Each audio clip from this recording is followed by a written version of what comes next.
Salut les crinqués! Aujourd'hui, des batailles, des voyages, des sesterces, de la cervoise, des banquets, des pirates, des Romains, des baffes, des Gaulois, de la potion magique et un peu de vitriol! Non! Oui! Oui!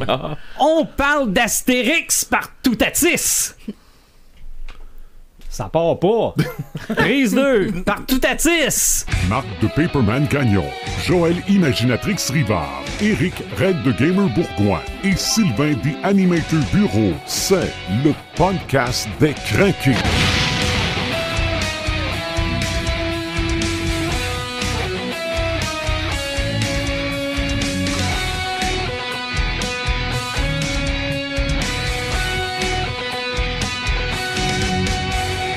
Bon, le système manquait un peu de potion magique. Bienvenue au podcast numéro 64. Hein? Ouais. 64, dernier podcast de 2018. Ouais. Alors, le prochain, on va avoir changé d'année, puis on va continuer avec d'autres podcasts. Ben ouais. Paperman, salut. Salut! Imaginatrix, hello. Bonsoir les gars. Et Red the Gamer, hello. OK. Toujours pour me désarçonner. Ben ouais, c'est grave. Salut, The Animator, ça va bien? Ça va très très bien. Oui. On peut nous écouter par notre site internet podcastdescrinqués.website, Balado Québec, iTunes, Google Play, Spotify, en direct sur Sylvain Bureau Radio Web, sur YouTube grâce à la collaboration de Dr. Phone. Aujourd'hui, on parle d'Astérix, donc on change nos noms. Hey. Mais pas tant. OK. Et là, il faut que je vous explique parce qu'il y a la moitié de la table qui est au courant puis la moitié qui ne l'est pas. C'est clair que je suis dans la gang qui ne sait pas. C'est tout drôle. Oui. C'est parce que Marc, cette semaine, a laissé sous-entendre de façon hyper subtile qu'on allait parler d'Astérix cette semaine et Ok. a dit sur sa page personnelle que ce serait un important podcast pour lui. Et moi de répondre, tu dis Homus Papyrus. Oui, ça, oui, je l'avais vu. Ça. OK, mais là, ça m'est apparu dans la tête comme ça que de l'appeler Homus Papyrus. Donc, on s'est dit, on trouve-tu d'autres noms? Eh mon Dieu. OK? Mais on a déjà Imaginatrix, son nom, il est presque parfait. Ben ouais, hein. Ouais. Donc, nous avons Homus Papyrus, le crieur, et Imaginatrix, la devineresse. Oh. Ah. OK, ça, c'est l'idée de Marc. Mais c'est vrai que Joël est en avance sur bien des choses. OK? Ouais, on Parce a vu que ça. on a vu ça cette semaine, hein, l'histoire des cadeaux de Noël, Oui. c'est rendu tendance, puis elle a même découvert aujourd'hui que Bonne Mine n'aime pas non plus les cadeaux de Noël. Ah, ouais. Ben, elle aime pas quand son mari reçoit des cadeaux. Ouais, parce que inutiles. c'est ça, Mais c'était elle, c'était elle des aime bibelots. ça, recevoir des cadeaux. Si c'était des bibelots, elle serait plus contente. Oui. Nous avons aussi Redus Gamerix l'invaincu. Oh, Oh, oh. OK? Ça fait conquérant pas pire. Oui, et de toute façon, essayez de vous ostiner avec Red the Gamer et vous comprendrez qu'il est invaincu. Et moi, ben, c'est Dessinac Animus le Joyeux. J'ai trouvé ça très drôle. Donc, finalement, on a tous des noms un peu romains, un peu... voyons, c'est en latin. Oui. On a travaillé un peu là-dessus. Mais Donc, Homus Papyrus, c'est probablement. non, c'est le top, là. Oh, oui, mais il est probablement, lui, dans ceux dans l'Égypte, là, dans celui avec Cléopâtre. Oh, Oui, Dans Astérix et Cléopâtre, probablement. peut-être. Il y a Ouais. un papyrus certain, là, mais je Ouais. me souviens pas de tout. Probablement un scribe de quoi de même. Donc aujourd'hui, c'est un gros podcast parce qu'on parle d'Astérix. Puis je me demande comment ça se fait qu'on est rendu au podcast 63 pour parler 64 pour parler d'Astérix. Mais Mais il y avait une raison qu'on avait décidé de le mettre là. Hein. là, oui, parce que on est dans la période de ciné-cadeau. Oui. OK? Puis on va en parler de cinéma tantôt, là aussi. Là. Pourquoi Astérix? Pourquoi pas Astérix?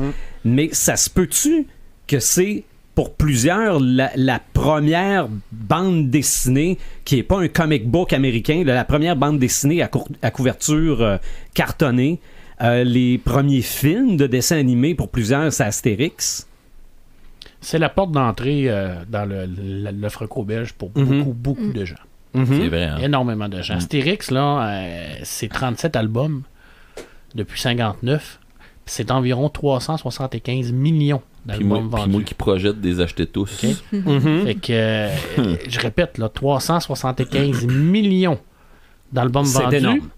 Et c'est à peu près 0 aux États-Unis d'Amérique. OK. Hein? Donc, ils n'ont absolument jamais percé le marché américain. Ils ont tenté de le faire. Et pourtant, c'est traduit en anglais. C'est traduit en anglais, mais ça ne perce pas. Fait que... Pourquoi?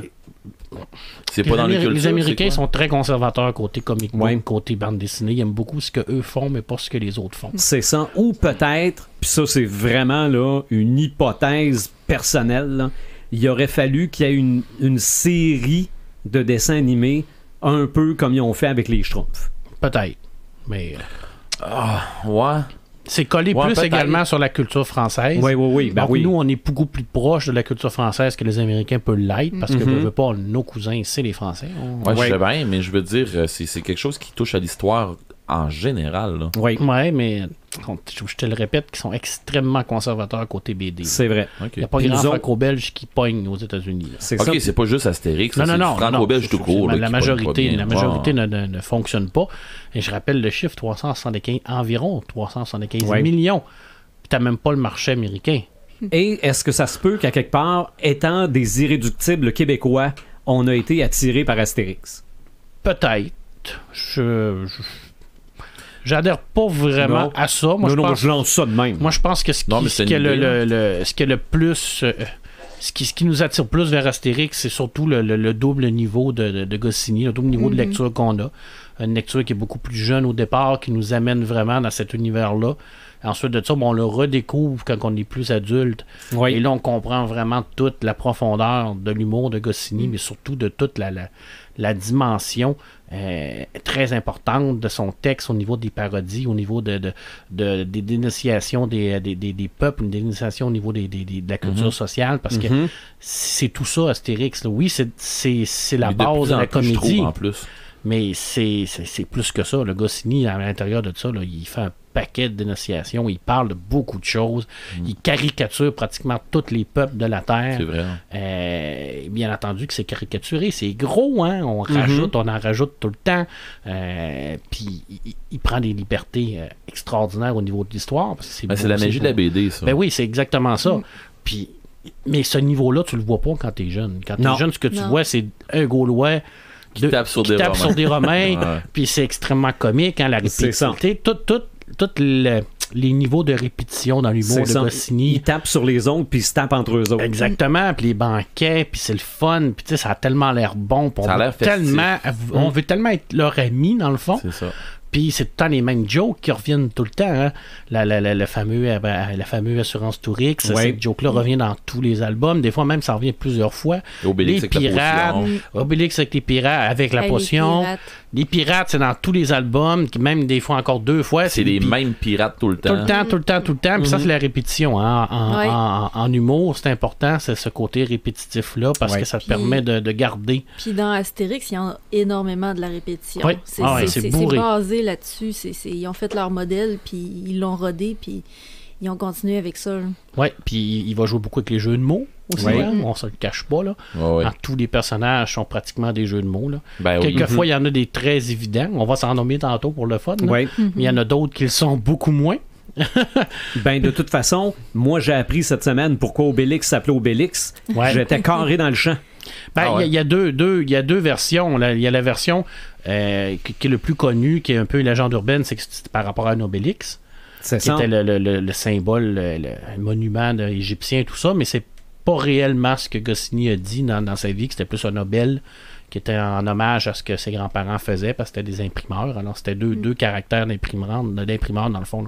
Un Astérix et un Obélix. L'Astérix qui est l'étoile. Oui. Puis l'obèle, c'est la petite croix. D'ailleurs, c'est pour signifier une citation que t'es pas sûr. Ouais, c'est ça. Parce que puis Astérix aussi. Il y a souvent dans le bas des textes. Hein. Quand tu le décortiques, là, le Rix, c'est un roi celtique également. Là, ça représente toute la noblesse du personnage, parce qu'Astérix, c'est quand même un personnage qui est beaucoup plus complexe qu'un petit bagarreur. Là. Oui. On a tout le temps ce niveau-là où on se dit c'est facile, on regarde ça et on se dit c'est de la lecture pour enfants, mais tout ça, oui, à la base, c'est ça. Mais tu viens à avoir cette façon de penser-là si tu l'as pas lu comme il faut. Oui, tu l'as survolé, tu l'as lu en regardant les images, en disant, ouais, on se tape sa gueule, ok, bon, c'est beau.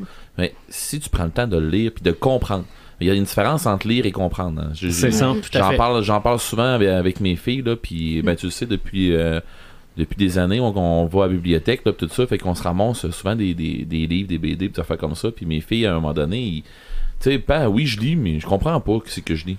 Mais prends le temps, tu sais, prends le temps d'assimiler ce que tu lis. C'est pas grave que tu finisses pas le livre en dedans de tant de temps, là, on la redemandera à la bibliothèque, c'est pas grave, ça, là. Prends le temps de le lire. C'est pas parce que c'est une BD avec des images puis qu'il n'a moins épais que ça devrait te prendre 2 jours au lieu de te prendre. Ça marche pas comme ça. Là. C'est ça. Prends le temps de. L'éternel débat entre la lecture passive et la lecture active. Tu peux consommer de la BD comme tu consommes du McDo. Là. Mais tu peux aussi consommer de la BD comme tu consommes de la grande cuisine. Ouais. Puis toutes les BD. La même BD en plus. Oui, la même BD peut être consommée différemment. Il suffit que toi, tu décides de le faire ou non. Puis Astérix te donne cette possibilité-là de le faire. Fait que c'est sûr que le duo qu'a créé Astérix, c'est un duo de base qui est extrêmement talentueux. Ouais. René Goscinny, c'est possiblement un des plus grands, si c'est pas le plus grand scénariste qu'il y a eu en BD. Pourquoi? Parce qu'il était capable de jouer avec tous les degrés d'humour, mais surtout tous les degrés d'histoire. Il était capable de jouer avec ça. Puis c'est quelqu'un également qui avait le sens du punch. Comme Franquin l'avait, là, le sens de raconter une joke à la bonne place, de mettre l'histoire pour garder l'intérêt du lecteur. Et ça, il l'a toujours eu. Et savez-vous pourquoi il a pris le nom d'Astérix? Non. Parce que ça commence par la lettre A. OK. Alors, dans les dictionnaires de BD, quelle est la première lettre? Ah. Alors, quand on va ouvrir... Quand on va ouvrir le dictionnaire de BD, qui va apparaître en premier? Ah ouais, Astérix. Ben oui. OK. C'est ça, Goscinny. C'est toute cette... Marketing. C'est plate pour le créateur de Zorro. Ouais. Hey, lui, il n'est pas passé. À moins que tu partes par l'autre côté. C'est ça, tu lis en manga. Mais je veux checker c'est quoi la fin. En même temps, il faut en prendre par l'essai avec Goscinny aussi, parce que c'était quelqu'un qui racontait beaucoup de choses. Hein. C'était un raconteur, parce que les Astérix, c'est des contes, dans le fond, quand on les lit. Il y a toujours une morale à l'intérieur d'un Astérix. Hein. On a une aventure, on a une péripétie. On part avec comment il va créer ça. Il y a un élément qui va être perturbateur, qui va vraiment venir changer la dynamique. Souvent, on va avoir un élément qui va venir créer un peu de chicane puis d'isonie entre les deux personnages principaux, qui est Astérix et Obélix.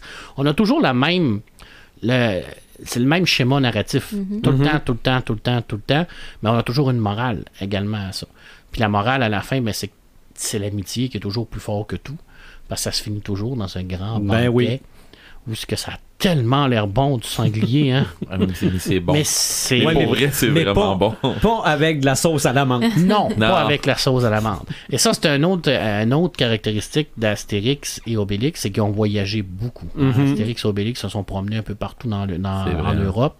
Les Gaulois, pour les gens qui ne le savent pas, les Gaulois, c'est la France. La Gaule, c'est la France. Et puis ça se passe après la conquête de la Gaule par Jules César. D'ailleurs, Jules César qui est extrêmement bien parodié dans Astérix et Obélix, là. Mais il était pas aussi con que ça dans la vraie vie. Là. Ben, il est pas con. Il est pas con, c'est le monde autour de lui. C'est ça, il est mal équipé. Il est mal équipé, admettons. Mais j'aime beaucoup le personnage de Jules. Jules, c'est un personnage qui est intelligent. Il est pas con, justement. Puis c'est un bon joueur aussi. Il va pas faire des coups bas puis il a pas le choix d'être inventif parce que ça, je suis d'accord avec toi. Pour avoir fait 37 albums, tu disais, il peut pas répéter 2 fois le même plan. C'est ça. C'est presque le coyote. Oui. Ah oui, puis ça. ce qui est intéressant, c'est toutes les phrases que Jules dit, qui a rapport avec l'histoire. Qui a dit dans la vraie vie, avec son histoire avec Brutus également. J'ai vécu. C'est tout ce côté-là, c'est extrêmement magnifique. Mais tu sais, il y a beaucoup de... C'est pas historique, Astérix. Il y a des bases d'histoire, parce que oui, les Belges, les Romains, tu sais, je veux dire, tout le côté qui s'en va en Corse, tu sais, le petit côté un peu plus paresseux des Corses, et tout ça, ça fait partie de cette ambiance-là. Mais encore une fois, c'est caricaturé. Hein.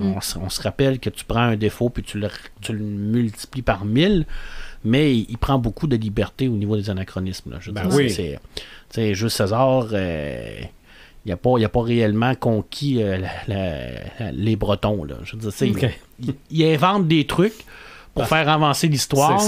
Puis pour démontrer aussi là, un peu le petit côté conquistateur, je sais pas, conquête des Romains. Là. C'était des conquérants qui voulaient toujours aller plus loin. Mais là, t'es-tu en train de me dire que le nez du Sphinx, c'est pas vrai? Ça encore là, c'est tout tellement intelligent de la façon que Goscinny et Uderzo, parce que je parle beaucoup de Goscinny, mais c'est une fusion entre les deux. On se rappelle là, que Uderzo a continué la série après la mort de Goscinny en 1977, puis il l'a quand même bien fait. Là. Moi, il y a beaucoup de monde qui dit que la qualité était moindre. Ben, des puristes vont peut-être dire ça, mais les gens qui s'arrêtent pas à ça, puis qui s'arrêtent plutôt à l'œuvre, plutôt que s'arrêter à de la façon que c'est fait, puis ainsi de suite. Tu sais, du monde qui vont s'arrêter à ce détail-là, oui, ils vont le noter. Par contre, les gens qui vont dire non, moi je veux lire un Astérix, puis je veux m'imprégner de l'ambiance de. Il n'y a rien qui a changé. Okay. Ben, il n'y a rien qui a changé. Oui, ça a changé, donc on se le cachera pas. Par contre, l'essence est là. Oui. Puis, je veux dire, à un moment donné, il est décédé, le monsieur.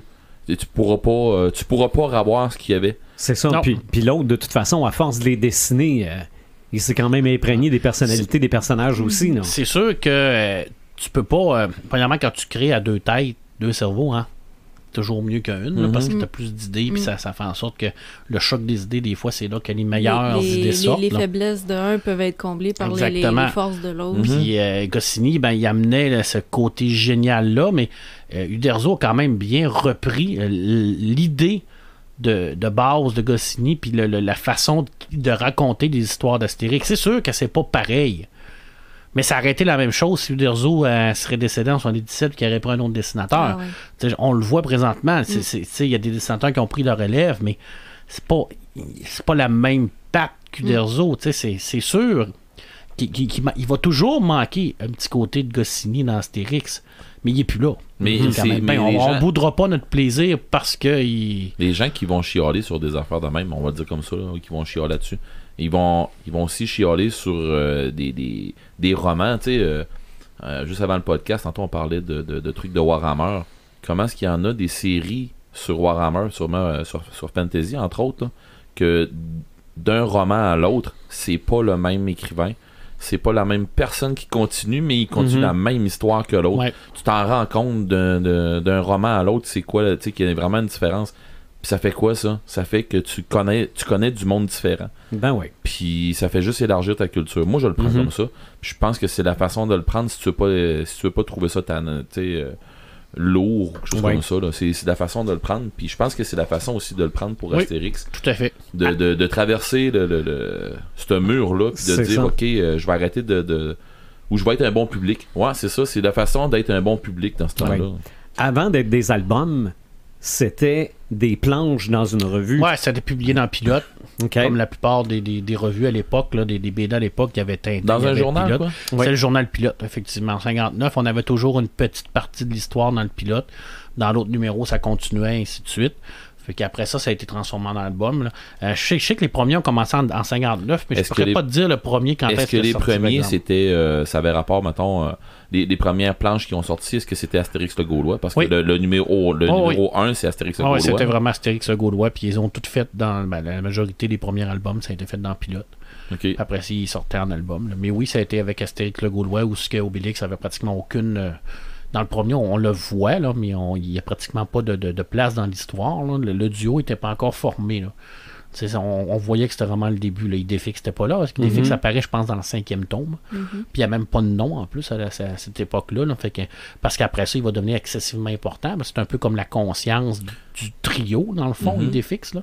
Puis il vient également racheter le petit côté comique, hein, c'est l'élément comique, malgré que tout le monde est comique dans cette BD-là. Le petit élément cuteness. C'est ça, le petit élément cuteness, mais aussi qui représente bien la persévérance, puis la force de volonté, puis de caractère, parce qu'il est tout petit, hein, mais il y a du chien. Comment est-ce qu'il devient important dans la surprise de César? C'est épouvantable. Ouais. Puis il sauve souvent un peu Astérix et Obélix. Oui. Là, on se rappelle qu'il ramène la potion magique, entre autres. Là, fait que c'est un élément qui est très important, mais qui a été développé plus tard. Puis ça, c'est le fun parce que tu le vois évoluer dans la série. Même le dessin, là, au début, là, on voit qu'Uderzo, c'était une botte blanche. C'était vraiment, là, ils ont vraiment commencé avec un dessin semi-réaliste, ce qu'on appelle l'école de Marcinelle. Là, c'est vraiment un dessin avec des gros nez, très caricaturé pour faire rire les gens. Le casque d'Astérix qui bouge, hein, les fameux ailes là, qui, quand il est triste, sont bas, quand il est content, sont hauts, quand il se pose des questions. Tous les éléments des décors bougent comme ça aussi. Mais à Uderzo, c'était quelqu'un qui travaillait beaucoup également. Au niveau des dessins, au niveau des détails des décors, c'était très important pour lui. Fait qu'il voyageait beaucoup, il essayait d'avoir vraiment des photos, des places pour bien définir tous les éléments. Alors Rome, quand on le voit là, c'était probablement, c'est bien représentatif du Rome qu'il y avait là. Le Colisée, tout ça. Là, il y a beaucoup de travail au niveau des décors et tout le côté caricatural dans les émotions. C'est un petit peu plus grossi au niveau des personnages, mais c'est fait comme ça. Cette école-là, c'était comme ça. C'était l'école à cette époque-là, une école fondatrice du franco-belge. Puis ça permettait de vraiment jouer avec les émotions, de jouer avec les gros nez, les grosses oreilles, les gros Moi, ce yeux. qui m'a fasciné depuis le temps que je connais Astérix, puis depuis le temps que j'en lis des Astérix, ce qui me fascine là-dedans, c'est quand que je vois comment est-ce qu'ils se collent à l'histoire, puis comment est-ce qu'ils jouent avec l'histoire. Parce que dans le fond, des fois, ils vont prendre un élément, tu parlais tantôt du sphinx, le nez du sphinx. Tu sais, ok, il est arrivé quelque chose, ça a tombé. C'est la faute d'Astérix pour Obélix. Ben, c'est ça. C'est ça. Tu sais, à un moment donné, le Colisée qui s'écrase, puis tu sais, qui s'effondre, une partie qui s'effondre, est effondrée, oui, ok, mais. Ça, c'est à cause de Falbala. Ben, tu sais, c'est un paquet d'affaires comme ça. Fait que tu te dis, ok, ils ont été chercher des clins d'œil de trucs qui sont arrivés dans l'histoire. Puis moi, je vois un paquet d'affaires, là. Tu sais, tu vas lire, là. Puis tu dis, ok, il n'y a pas tout le monde qui va avoir catché celle-là. Pis... Non, puis c'est la beauté des Astérix, c'est que tu les relis une fois, 2 fois, 3 fois, 4 fois, puis à chaque fois, tu découvres des éléments nouveaux. Tu te dis, oh, ok, ça, je l'avais pas vu ça comme ça. Cette case-là, j'avais pas vu ça. Ce jeu de mots-là, je l'ai jamais compris. Là, je l'ai compris. Cette caricature-là, je l'ai jamais vue parce qu'il caricaturait beaucoup les personnages historiques français politiques dans sa BD. Je pense qu'il y avait pas Abbott et Costello, mais Laurel et Hardy. Il y a eu Sean Connery, Romains. bien entendu, dans 006. Là. Sean Connery était là. John Lennon était là. Mais il y a beaucoup de personnages français également qui sont un peu moins connus de nous parce qu'on n'a pas la culture politique comme nous. Je veux dire, pour nous autres, caricaturer Jean Charest, c'est sûr que tout le monde sait c'est qui. Peut-être qu'en Europe, c'est la même chose que si caricature genre je sais pas moi, Chirac dans sa BD, ben c'est pas tout le monde qui va le connaître, qui va le comprendre. Non, mais ils vont l'introduire. Mais c'est ça. Fait que on a tout cet élément-là que Uderzo va jouer avec. Puis au départ, Astérix était censé être vraiment comme un genre de guerrier. Uderzo voulait le dessiner là, un peu plus grand, musclé. Là. Tu sais, quelqu'un qui était comme un peu plus... Un peu plus comme, je dirais pas le chum de Falbala. C'était Tragicomics. Tragicomics. Un peu plus puis, comme lui. Goscinny, il a dit, c'est lui qui a eu l'idée de dire, moi je verrais plus un anti-héros. Tu sais, quelqu'un plus petit, pas nécessairement fort, qu'on a comme l'impression qu'il est pas... il est pas dangereux, mais qui va vraiment comme jouer avec son intelligence puis sa ruse. Puis c'est ça, Astérix, dans le fond, c'est qu'à la première vue, il a tellement l'air... il est petit. Pas insignifiant, mais... oui, pratiquement insignifiant. Tu te dis, il est pas danreux, c'est pas un guerrier. Tu sais. C'est lui le plus grand guerrier de votre village, Astérix. Tu le regardes puis tu te dis... en fin de compte, la plus grande force d'Astérix vient pas de la potion magique, mais vient vraiment de son intelligence puis de sa ruse. C'est ce qui fait sa plus grande force, c'est ça. Bon, bien entendu que la potion magique, ça aide un peu. Ça aide un peu, hein, parce que c'est ce qui permet au village de tenir tête aux camps romains qui sont autour. Mais très souvent, ces plans viennent pas de la potion magique. Non, jamais. On le voit dans Astérix le Gaulois, parce qu'il n'y en a pas de potion magique dans Astérix le Gaulois. Moi, c'est quand que la plus belle exemple de ça, c'est dans les 12 travaux. Je me souviens la première fois que j'ai eu les 12 travaux dans les mains, c'était la BD. J'ai pas vu le film en premier. C'était la BD qui était venue du film, parce que les 12 travaux n'étaient pas en BD avant. Je l'avais pas vu. Puis même à ça, y a-tu une BD? Moi, j'ai le... Oui, il y a l'album du film. Oui, mais je veux dire, c'est un texte avec des images, pas une BD. Non, moi j'ai eu la BD. Là, parce que moi, ce que j'ai, c'est texte et images. Je sais pas s'ils l'ont fait, mais je sais qu'à la base, c'est le film qui a été fait. Après ça, ils ont fait un album. OK, parce que moi, j'ai l'album. J'ai plus l'album. À un moment donné, je vais finir par le racheter. Mais je me souviens quand j'étais jeune, j'avais l'album là. Puis je comprenais. Oui, je le comprenais un peu, mais la maison des la maison qui rend fou. Ça, les enfants, ils peuvent pas comprendre ça. Non. Ben moi, je peux vous dire que de plus en plus, je le comprends. Ouais. Et de plus en plus, à un moment donné, ça a pas changé. Ben je l'ai appliqué. Et ça marche. Tu sais, à un moment donné, la nouvelle circulaire A65, non, A66, vous voulez dire? Non. Comme stipulé dans la nouvelle circulaire B65. Hein? Là, ben, puis pour vrai, là, ben, ça marche. Mais elle est quelqu'un de même, là, puis là, après ça, t'as peur, c'est pas ça, là. Ah, ben oui, c'est ça. Je me suis fait dire ça, puis là, tu mêles le monde, puis finalement, rendu au bout, t'as la bonne affaire que ça te prenait au début, quand c'était compliqué en maudit, puis... Là, tu fais, ben, coudonc, et ça marche pour vrai, mais cette affaire-là, tu comprends pas ça quand t'es jeune. Ah non, c'est sûr. Puis faut t'être vécu un peu pour comprendre ces affaires-là. C'est pas vrai que tu vas comprendre ça en disant, ah oui, ok, c'est une maison qui rend fou parce que ils te font virer en rond, puis non, mais c'est pas tout à fait ça. Là. C'est là que tu te rends compte que, ben souvent, il y a des... Va te chercher un permis. Ouais, tu vas comprendre. Ben souvent, il y a des poussées de crayon qui compliquent des affaires pour le fun. Tu sais, la bureaucratie. Ça te prend un permis pour ci, puis C'est exactement ça. Ça te prend un accord de la caisse pour pouvoir avoir ton permis. Mais là, ça te prend une adresse. Ouais, mais j'ai pas d'adresse et je me suis pas logé encore. Exactement. Ouais, mais là, ça te prend une adresse pour avoir ton permis. Ouais, mais si je veux me loger, ça me prend. Ils ont vraiment été capables de caricaturer ça. C'est carrément ça. C'est en 76, hein, ça veut dire qu'on est en 2018, puis c'est encore actuel. Ah oui, c'est actuel mondialement. Ça va rester actuel toute sa vie. Comment il l'a bien défini, là. On peut pas passer à côté de Panoramix aussi. Hein. Je dis Panoramix qui vient, son nom vient de panorama. Panoramique pour dire qu'il y a beaucoup de il y a une connaissance large. Il y a une connaissance large. Parce que la potion magique, c'est pas seulement cette potion-là qu'il peut faire. Il peut faire toutes sortes de potions. Ouais. Je veux dire, on l'a vu, là. Il peut faire de la potion qui les barbes. Oui, les barbes, c'est ça. L'antipoison. L'antipoison, hein, avec le magnifique gâteau à l'arsenic. Dans Astérix et Cléopâtre. Fait que c'est vraiment un personnage extrêmement important parce que c'est un peu lui le chef du village. Parce qu'on se cachera pas qu'après un Crucix, là. Il est là parce que c'est le fils de l'ancien chef. Puis que les gens... C'est un ancien combattant. C'est ça. Ils ont l'air de l'aimer. Les gens ont du respect pour lui, mais les personnes qui prennent des décisions dans le village, c'est Panoramix et Astérix. Ouais. Pas mal. Ils sont souvent sur la même longueur d'onde aussi, ces deux-là. Oui, c'est vrai. Ils devinent leurs pensées, puis ils n'ont pas besoin de s'expliquer grand-chose. C'est vrai, hein? À part quand Panoramix est devenu fou, il n'y a jamais eu de chicane avec Astérix. Non, mais Astérix, il se sentait tout seul. Là. Ouais. Il n'est pas rien qu'un peu. Et Panoramix, c'est paradoxal parce que c'est le personnage le plus important dans le village parce que c'est lui qui fait la potion magique. Mais c'est également la plus grande faiblesse du village parce que s'il n'est plus là, c'est ça. C'est fini. Quand il est capturé, là, ça va très mal. Très mal. Hein, avez-vous vu le dernier Le secret de la potion? Non. Il m'intrigue.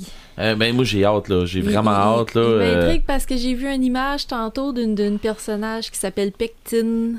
OK. Puis avec elle a une petite serpe. Okay. Je me demande si c'est pas une petite apprentie. Ouais, non, mais c'est la base de l'histoire, par exemple. Il veut transmettre la recette à quelqu'un d'autre. Oui, parce que la recette des druides, ça se transmet de oreille à oreille, de bouche de druide à oreille de druide. D'ailleurs, la serpe d'or, quand ils vont rencontrer toutes les druides, où est-ce qu'on voit toutes les potions. Oui, ben ça, il en fait un clin d'œil dans un des films aussi. C'est Parce tellement qu'il y a une belle scène. Là. de la serpe d'or, là. Ouais. Oui. Le concile des druides, là, ils en font on va dire un clin d'œil, là. Mais c'est ça, j'ai hâte de voir. Sérieux, celui-là, j'ai vraiment hâte de voir. C'est Astier qui l'a fait. C'est le même lui qui avait fait le domaine des dieux aussi. Mais le qui a domaine fait des Camelot dieux aussi, Camelot. Là. Tu te souviens-tu qu'au début, on avait parlé à un moment donné du domaine des dieux, on avait parlé ensemble, je me souviens pas pourquoi, puis on avait jasé ensemble, puis j'avais dit, je sais pas, j'hésite un peu, puis je n'avais parlé aussi avec un autre de mes chums, notre master de Call of Toulouse. On avait jasé ensemble, puis il m'avait dit, j'ai hâte de le voir, puis je suis pas sûr, puis finalement, lui, il l'avait vu. Puis Marc aussi, je pense qu'il l'avait vu. Puis en me disant, c'est foutrement bon. C'était vraiment bon. J'aimais pas l'effet 3D qu'il donnait au personnage. Tout ça, au début, ça me dérangeait beaucoup. Puis finalement. Après 5 minutes, tu t'en rends plus compte. C'est ça. C'est exactement ça. Moi, je l'ai pas vu, mais j'ai vu des images. Ils ont gardé l'essence. J'ai trouvé que ça ressemblait au BD. C'est tout à fait ça. Oh non, moi j'ai vraiment aimé, puis je suis d'accord avec toi. À un moment donné, tu l'oublies ça. Qu'il est comme en. C'est pas un 3D avec des lunettes, là, je parle, là, mais c'est l'effet 3D des personnages. L'animation. Comme ils ont fait avec Charlie Brown. Ouais, ben, coudonc. Ouais. Les Charlie Brown, ils ont réussi, mais mettons qu'on prend les Garfield comme ça. Non, les Garfield comme ça, je les aime pas. Non, ça, c'est moins bon pas mal. Puis je pensais, j'allais pas aimer ça à cause que, tu sais, j'ai été habitué, moi, là, avec les... Le 2D. Ouais, le 2D, là, puis tout ça. Moi, je m'étais dit, je vais avoir de la misère avec ça. Puis finalement, non. Ouais. Puis le domaine des dieux, il est super bon. Puis ça reste dans la même veine. Fait que j'ai vraiment l'impression qu'on va avoir de quoi d'excellent avec Secret de la Potion. J'ai vraiment hâte. Il vient-tu de sortir en DVD, là? Ou non, je pense je suis même pas sûr qu'il est sorti au cinéma. Ça allait au cinéma. Mais ça, c'est pendant le temps des fêtes. Ben, j'ai vu ça passer. Il va y avoir une autre grosse différence. Ça va être le premier où c'est pas Roger Carrel. Attendez, j'ai le nom quelque part. Qui fait la voix d'Astérix. Roger Carrel qui fait pas la voix d'Astérix. OK, c'est le premier. Ça va être Christian Clavier qui a fait Astérix dans le premier film, Astérix. Là. Ben, les deux premiers, il a fait Mission Cléopâtre aussi. Là. C'est lui qui fait la voix d'Astérix dans celui-là. Okay. Ça sera pas trop dépaysant non plus. Là. Non, mais si je me fie à comment j'étais dépaysé juste avec les nouvelles voix d'Obélix... Ouais, mais ça aussi, la voix d'Obélix, à un moment donné, on passe par-dessus ça. Ouais, peut-être. Ben, dans le domaine des dieux, au début, moi, ça m'avait frappé. J'ai pas trippé au début, puis je l'ai réécouté, puis je l'ai réécouté, puis réécouté avec mes filles, là. On se tanne pas, puis... mais on se tanne pas. Je veux dire, chez nous, des Astérix, là, ça joue autant dans le temps des fêtes que pendant l'année. Là. OK. Fait que, moi, je les enregistre, j'ai laisse sur mon décodeur, puis... Ils meurent pas là parce qu'ils sont tout le temps réactivés. Fait que... C'est ça. T'es recul à toutes les fois. Ouais, c'est ça. OK. Ouais. Avec une cassette. Là. Mais ça, de toute façon, regarde, on va en parler tantôt des films en masse. Là. Toi, Joël, t'avais regardé tout ce qui était historique, je pense, pour ce qui est d'Astérix. Hein? Ben moi, quand que je fais de la lecture... à propos de quelque chose qui est inspiré de faits réels ou de faits historiques, je suis tout le temps portée à aller faire des petites recherches pour tirer un peu le vrai du faux, pour savoir comment exactement ça s'est vraiment passé, puis comment les auteurs se sont inspirés de ça. Puis Astérix n'a pas échappé à ça. J'étais allée voir un peu, tu sais, c'était quoi la Gaule, à quoi que ça ressemblait dans le temps, puis en fait, ben c'est ça, comme Marc nous disait tantôt, ça s'est passé environ 50 ans avant Jésus-Christ, selon qu'est-ce qu'ils disent dans la BD. C'était après la conquête romaine de la Gaule. Puis tout ça, c'était véridique, là. César, il a vraiment fait la conquête de la Gaule à peu près à cette époque-là. Puis, dans le fond, le village d'irrésistibles gaulois, il n'y a pas de nom, ce village-là. Hein? On l'appelle juste Non, des irréductibles. Des irréductibles. Ils sont peut-être irrésistibles aussi. Ou le village des fous. Le village des fous aussi, mais c'est vrai qu'il n'y a pas de nom. Il n'y a pas de nom. C'est un village inventé. Puis, dans le fond, c'est Uderzo qui s'est inspiré de la Bretagne pour faire ce village-là. Il avait été... quand il était jeune, je pense, pendant la Deuxième Guerre mondiale, il avait été dans ce coin-là. Il avait trouvé ça super beau, fait qu'il s'est inspiré de ça. OK. Puis je pense pas qu'il y ait eu de village romain de petits bonhommes non plus. Et de Baba au rhum. C'était hilarant. Mais il y en a 3, hein? Baba au rhum, aquarium... Il y en a 4. OK. Il y a Petit Bonhomme. Puis il y en a un autre aussi. Il me semble qu'il y en a 4. Ça se peut. Je me rappelle pas. Ça se peut. Mais moi, évidemment, Petit bonhomme, je trouve ça me va bien. Moi, c'est Baba au rhum. Ouais. Mais, parce que c'est bon, ça. mais c'est ça, dans le fond, Goscinny, le seul critère qu'il a donné à Uderzo, c'était qu'il fallait que ça se situe sur le bord de la mer, parce que il fallait qu'il fasse éventuellement des voyages, puis ça ouvre au monde. Là. Exactement. Fait qu'ils se sont inspirés de ça, puis les Français, ils ont beaucoup cherché à savoir exactement où était ce village-là. Mais tu sais, c'est un village fictif, mais il voulait s'approprier le droit là, de... Il est quand même dans le coin nord-ouest. C'est ça. On sait qu'il est en Bretagne. Puis là, je vous parle de la Bretagne française, là, pas d'Astérix chez les Bretons. Là. C'est comme une péninsule à l'ouest de la France qui est entourée en partie par la mer. Puis dans les années 90, il y a des archéologues qui ont découvert les ruines, les vestiges d'un ancien village gaulois. Puis ils ont trouvé qu'il y avait beaucoup de similitudes avec le village d'Astérix. Mais tu sais, c'est comme la... Ça vient renforcer, là. Ça vient renforcer. C'est la réalité qui rejoint la fiction, là, rendu là, parce que... Ils n'ont pas trouvé de chaudron. Je sais pas qu'est-ce qu'ils ont trouvé exactement. Mais c'est ça, les Gaulois, dans le fond, c'était qui? C'était des agriculteurs, c'était des paysans, mais qui étaient aussi connus pour être des solides guerriers, là. Ils étaient connus pour être assez féroces. Contrairement à ce qu'on voit dans la bande dessinée, ils ne mangeaient pas de sanglier, même si ça a l'air vraiment bon. C'était des agriculteurs, fait qu'ils mangeaient du bétail, ils mangeaient du porc, du bœuf. Puis c'était des bons buveurs aussi. Ils buvaient de la cervoise, ils buvaient de l'hydromel, du vin importé d'Italie. Fait que c'est quand même assez fidèle à ce qu'on retrouve. On voit que ça a bien été imprimé dans la culture française. Ouais, le genre de style festif un peu. Ouais. Puis ensuite de ça, les druides. Les druides ont vraiment existé aussi. Oui. Puis ils ont existé... d'après moi, on peut même pas remonter à partir de quand ils ont commencé à exister.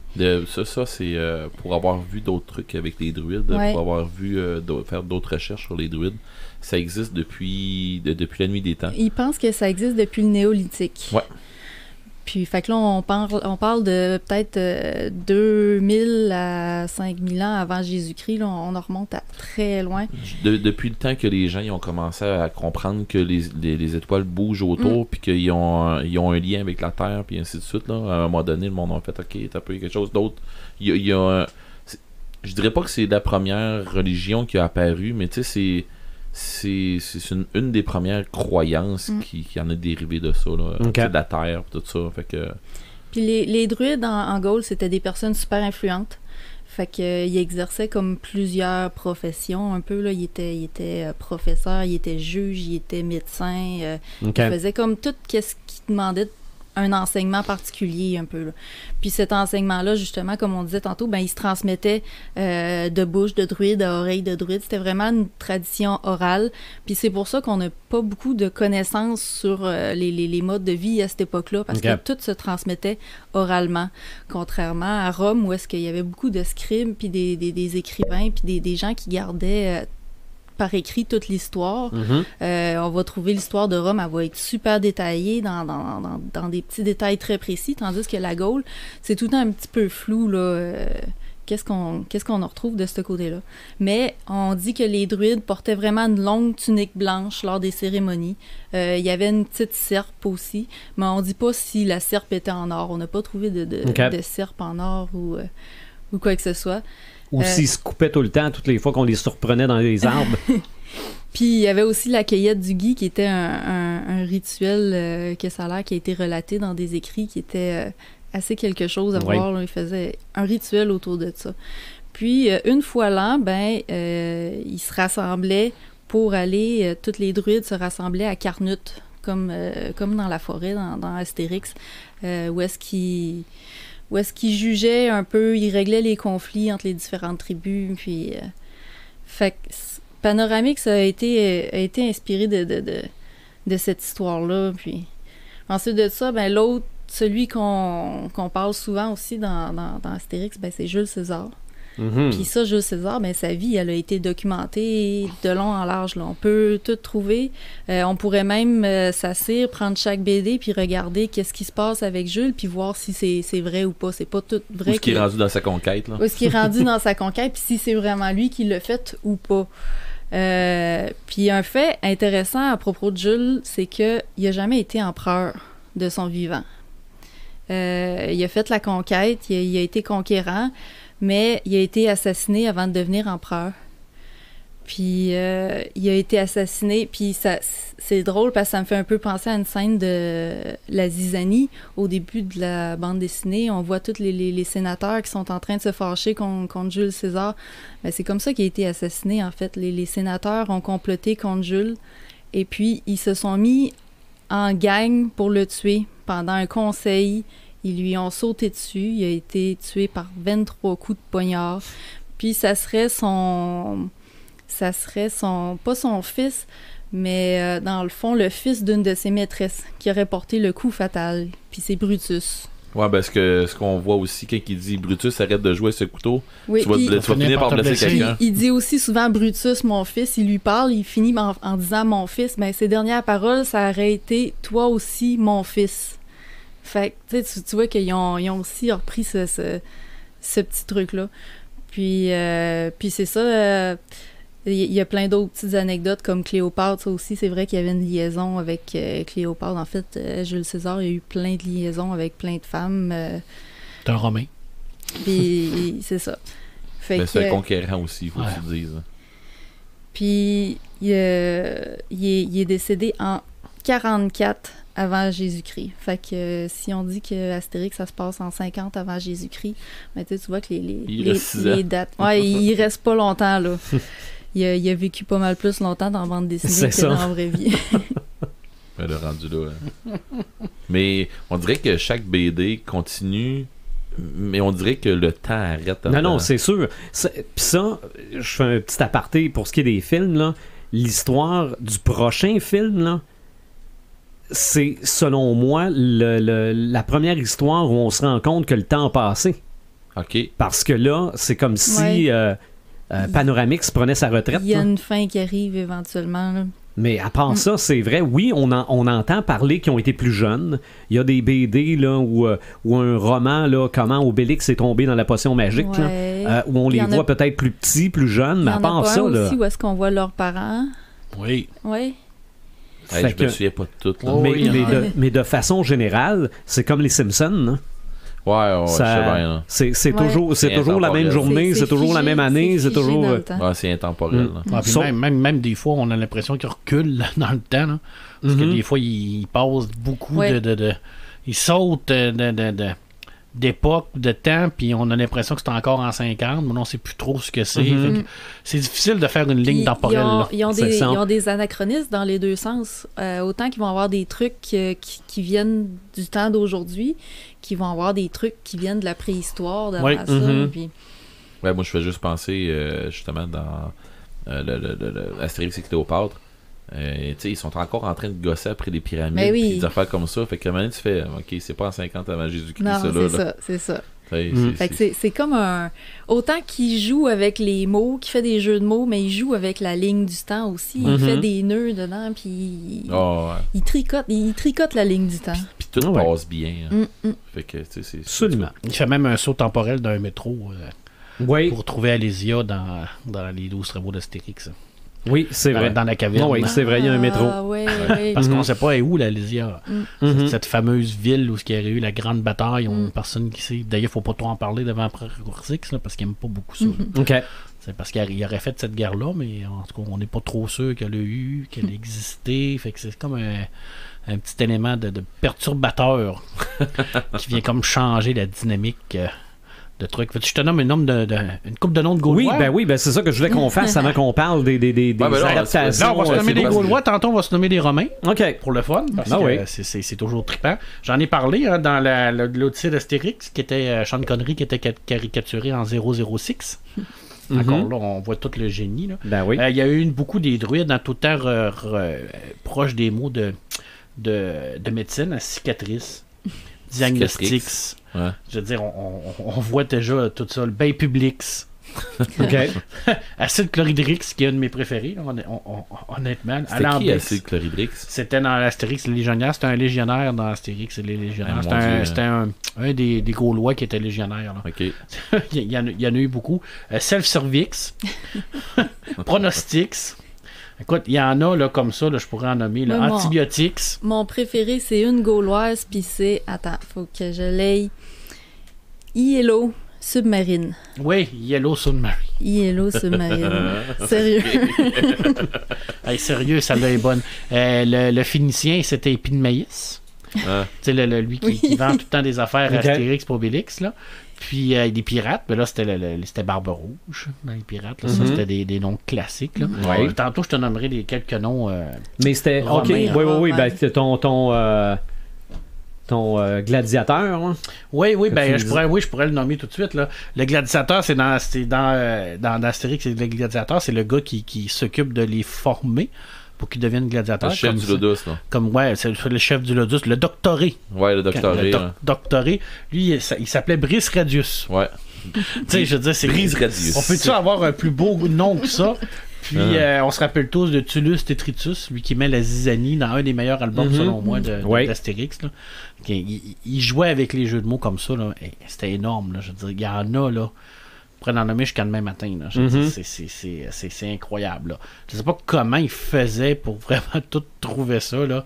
Il devait avoir un travail quand même de s'asseoir pour te dire.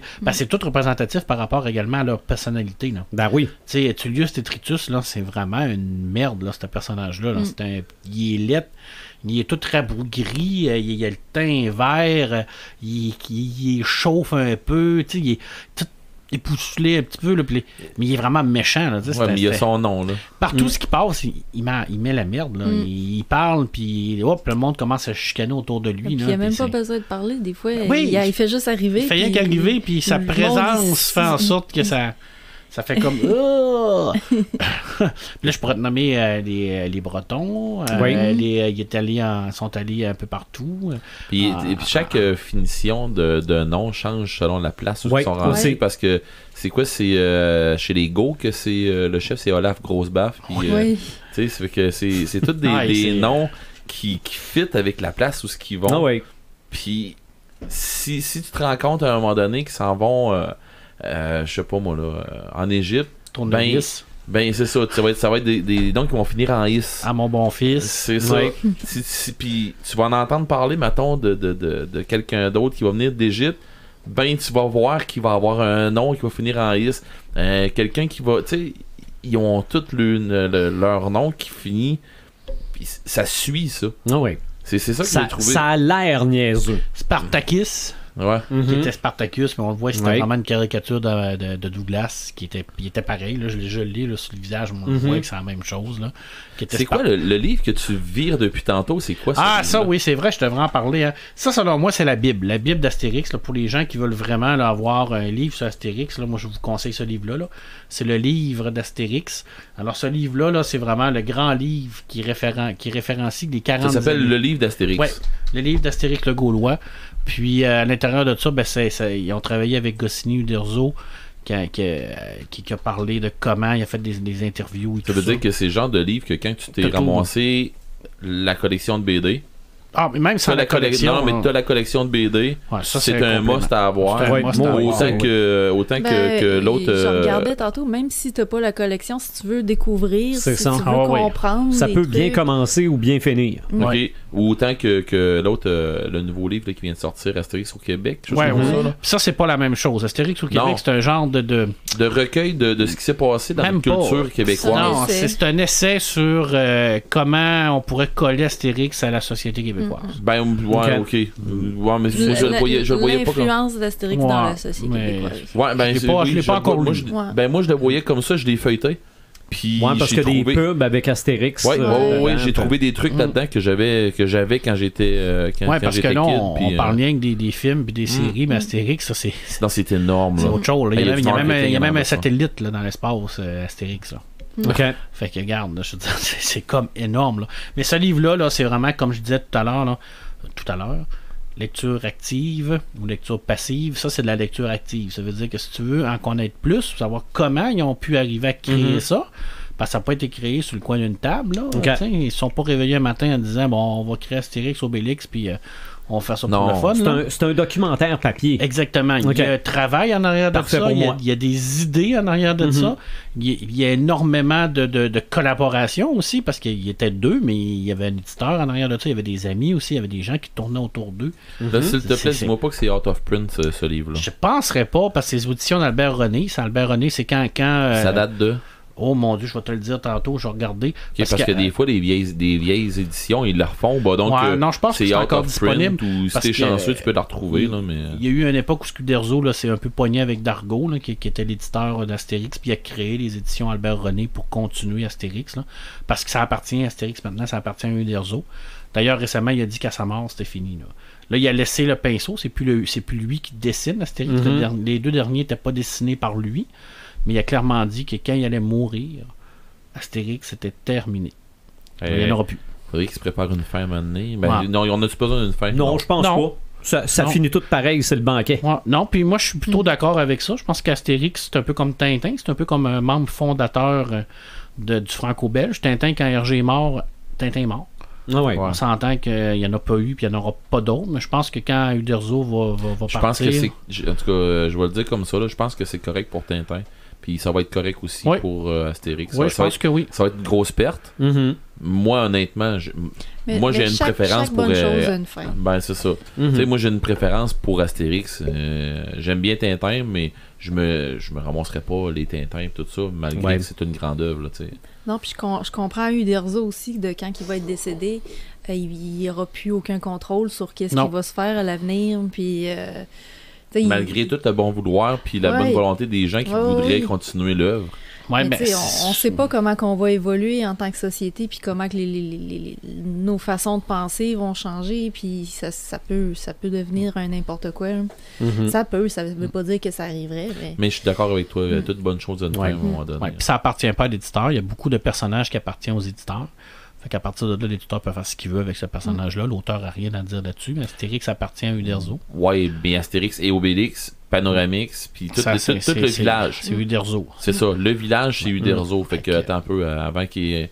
Pour que tu te ramasses dans une histoire que tu vas coller au temps, va falloir qu'il fasse de quoi. Tant qu'à ça, t'es aussi bien de starter une nouvelle BD sur quelque chose d'autre. Dans le même temps qu'Astérix, si tu veux, puis qu'on va en entendre parler, ok, mais je pense pas qu'il va sortir. Des BD romaines, il y en a eu, là, des plus sérieuses. Jacques Martin avec Alix, entre autres, là, qui a été extrêmement populaire puis qui continue. À la limite, quelqu'un qui voudrait faire quelque chose fait de quoi sur la conquête, pas la conquête, mais les sièges de Vercingétorix, puis des affaires comme ça. Ça se fait, il y en a beaucoup là, qui sont faits. Les Aigles de Rome de Marigny, par exemple, sur... je me souviens plus du nom du guerrier. Là, c'est un guerrier romain, mais c'est un Gaulois, dans le fond, qui a été pris comme esclave, puis qu'il a maintenant va revenir là, de son côté, de son peuple. Ils ont fait un film sur quelque chose. Je me souviens plus de son nom. Ça ressemble à, là, mais... mais on n'est pas dans le même contexte non plus. Là. C'est comme deux BD complètement différentes. Puis c'est pas dans le... En tout cas, tu ressors pas avec la même émotion rendue au bout. C'est ça. Ça finit pas avec un banquet. Non. Le dernier, Astérix et la Transatlantique, qui a été tiré à 2 millions d'exemplaires. Transitalique, c'est 2 millions d'exemplaires. OK. Je l'ai lu. Fait que, puis il est très bon. Là, tu l'as lu? Oui. Moi, c'est quand que je les vois en train de se parler, puis ils sont comme sur le côté, en disant qu'ils parlaient bizarre, ils parlent tout en italique. En italique, là, mais là, j'ai vu... J'ai trouvé qu'il y avait beaucoup de jeux de mots, il y avait beaucoup de blagues à l'intérieur, surtout quand ils sont dans les genres de pommes puis qu'ils se parlent, là. Ouais. Mais c'est dans la continuité. Je pense que Uderzo a trouvé deux personnes qui continuent l'histoire. Quand les coureurs se parlent dans les pubs, là, c'est vrai. Puis c'est pas mauvais, je vous mentirais si je vous disais que c'était mes albums préférés d'Astérix, c'est pas le cas. Je trouve que c'est une bonne façon. C'est respectueux de l'œuvre d'Uderzo puis de Goscinny, puis ça, je pense que c'est important, mais c'est toujours chapeauté par Uderzo, qui est encore là, puis qui est encore assez en forme. Là. Tu sais, il n'est pas encore à bout d'âge, le monsieur. Là. Mais il est rendu à quel âge? Il doit approcher. Il doit dépasser 80 certains. Uderzo. Il doit approcher les 90, ça. C'est une bonne question, parce que ça fait quand même un bout. Mais surtout si on. Si c'est un personnage. 91 ans. Bon. Wow. OK. On peut-tu le dire que c'était un grand, là? Absolument. Après le papier, évidemment, finit par arriver les adaptations au petit et au grand écran d'Astérix. Oui. Il y en a eu un Moses de paquet, je les nomme toutes, mais je vous parle pas de toutes. Okay, je vais vous parler des 3 que j'ai vus dans les derniers 24 heures et que j'ai revus dans les derniers 24 heures. Pour dire quoi, tu viens-tu juste de découvrir Non, mais j'aurais pas le choix de vous parler aussi de... non, j'en ai vu quand même pas mal, mais pas tant. Ah ouais? Non, on en voit tout le temps les mêmes. C'est ça, je me rends compte que... Moi, je les connais par cœur. J'aime Astérix, je suis un amateur d'Astérix, mais je suis pas un connaisseur d'Astérix. Ah, OK. Il y en a peut-être un paquet là-dedans que j'ai vu une fois, mais je suis pas sûr. OK, vas-y. Bon, Astérix le Gaulois, ça date de 1967. Astérix et Cléopâtre est arrivé tout de suite l'année d'après. Oui. Ça, ces 2 films-là, j'y reviens dans quelques secondes. Okay. Les 12 travaux d'Astérix, oui, je vais en parler aussi. Ça, c'était en 76. C'est quand même venu plus tard. Et après ça, fallait attendre à 1985 avant d'avoir un autre film d'Astérix qui était Astérix et la surprise de César, suivi d'Astérix chez les Bretons. Oui. En 86, Astérix et le coup du menhir, c'est en 89. Astérix et les Indiens, c'est en 95. Moins bon, lui, je trouve. Ouais. Moi, je m'en rappelle quand il est sorti parce qu'il avait fait un giga gros coup de marketing avec ce film-là. Puis, tu sais, 95, ça a été le premier film que je me rappelle avoir vu sortir. OK. Fait que, tu sais, j'avais peut-être 95, j'avais même pas 10 ans. Puis, pour moi, c'était un bon film, là. Ça, OK. Tu sais, je l'ai vu avec mon cœur d'enfant en premier. Là. Ouais. OK. Astérix et les Vikings, c'est en 2006. Qui était Astérix et les Normands, dans le fond. Astérix et le domaine des dieux, on en parlait tantôt, c'est 2014. Astérix et le secret de la potion magique, c'est cette année. Ça, c'est les films en dessins animés. Cette année, mais comme on disait tantôt, Imaginatrix, ça disait tantôt que c'est supposé de sortir. Puis oui, j'ai souvenir que j'ai vu ça passer, que ça sortait là prochainement. Aujourd'hui, quelqu'un qui avait des billets de cinéma qui était en train d'aller voir Est-ce qu'on va l'avoir au Québec? C'est ça, c'est que des fois, c'est en France. Je sais pas si on va l'avoir au Québec. Peut-être. Mais c'est le temps des fêtes, ça aurait bien fité. Ouais, hein, tout et tout. Hein? J'aurais été voir ça direct en fin de semaine. En tout cas, oui. Pour ce qui est du live action. Ouais, parce qu'il y en a eu aussi. Okay. Moi, j'ai vu le premier, puis encore là, je suis pas sûr. Là. Okay. C'est au complet. Là. C'est Astérix et Obélix contre César. Ça, c'était en 1999. Ouais. Astérix et Obélix, Mission Cléopâtre. C'était en 2002. Je sais très bien pourquoi je l'ai pas vu au complet. Je dois être tombé dans les pommes à voir Cléopâtre. Okay, ils ont pris l'actrice parfaite. Astérix aux Jeux Olympiques, c'est en 2008. Astérix et Obélix au service de Sa Majesté, c'est en 2012. Ça s'arrête là. Pour ce qui est du live action, je ne sais pas s'il y a autre chose de prévu. Je les aime moins, eux autres. Ouais. J'aime mieux les bandes dessinées. Je pense que c'est une question d'acteur. Oui. En ce qui me concerne. Oui, puis c'est une question aussi de ce qu'ils font de l'histoire. J'ai tellement l'impression qu'ils massacrent des histoires d'Astérix des fois. Là. Comme dans Sa Majesté, ils ont mélangé comme 3-4 albums là-dedans. Là. T'as ceux-là qui avaient pas peur. T'as chez les Bretons. C'est ça. T'as chez les Bretons, t'as chez ceux-là qui avaient pas peur, là, qui voulaient avoir des ailes. Là. C'est chez les Normands. Chez les Normands. C'est les Vikings là, en BD, là, je veux dire en animé. En animé, c'est les Vikings, mais en album, c'est Astérix et les Normands. C'est ça. Okay. Mais c'est ça qu'ils ont. C'est ça. Moi, ce qui m'avait dérangé entre le 1 et le 2, OK? Le 1, les personnages ont l'air vrais, OK? Dans le sens que Obélix, ça a l'air d'être du cuir, puis bon. Okay. Mais à partir du deuxième, je pense que les gens ont trouvé que les costumes ressemblaient pas assez à la BD. Ils ont plus l'air des cosplayers. Ouais. À partir du deuxième, là, Obélix, là, c'est tellement bleu, les lignes, puis tellement blanc. Puis dans le premier, c'est comme plus sale un peu. Là. C'est ça. Moi, j'aimais mieux le look du premier parce que ça avait l'air plus vrai. Le casting est là aussi. Dans le premier, celui qui fait César ressemblait à César en tabarouette. Puis après ça, c'est devenu des acteurs connus en France là, qui faisaient César. Oui, mais je veux dire, il y a ça aussi qui... Je sais pas comment est-ce que ça marchait en Europe. Regarde, nos auditeurs européens peuvent nous le dire si ça marchait beaucoup ou pas. Ici, je pense que ça a arrêté beaucoup. les gens dans notre culture québécoise, là, on est beaucoup attachés avec les animés qu'on voit dans le temps des fêtes. C'est ça, ben oui. D'ailleurs, c'est pour ça qu'on parle d'Astérix aujourd'hui, c'est pour ça que j'en ai revu 3 dans les 2 derniers jours. Ben oui, c'est ça. Puis, tu sais, c'est pour ça que nous autres, on est attachés beaucoup à l'adaptation animée. Mm-hmm. Puis quand on arrive avec l'adaptation européenne en film, en real life, on va dire, real life action,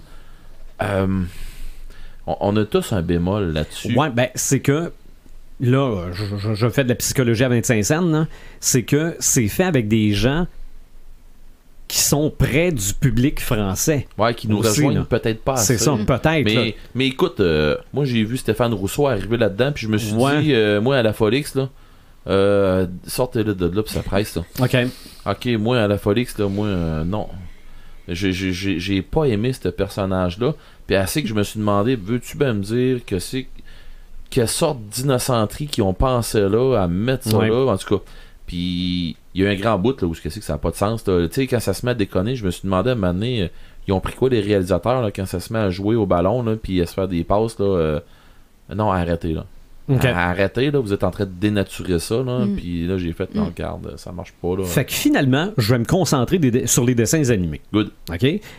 Moi ce que j'aime quand on prend une BD et qu'on la met à l'écran, c'est qu'on sert de l'écran pour faire des choses que la BD permet pas. OK?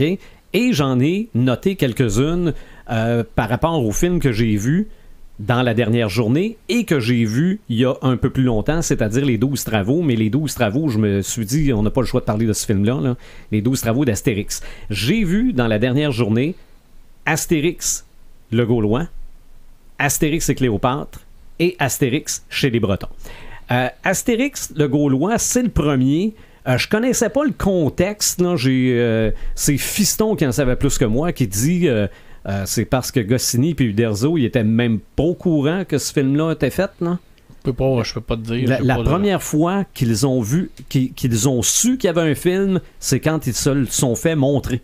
Ah ouais. OK?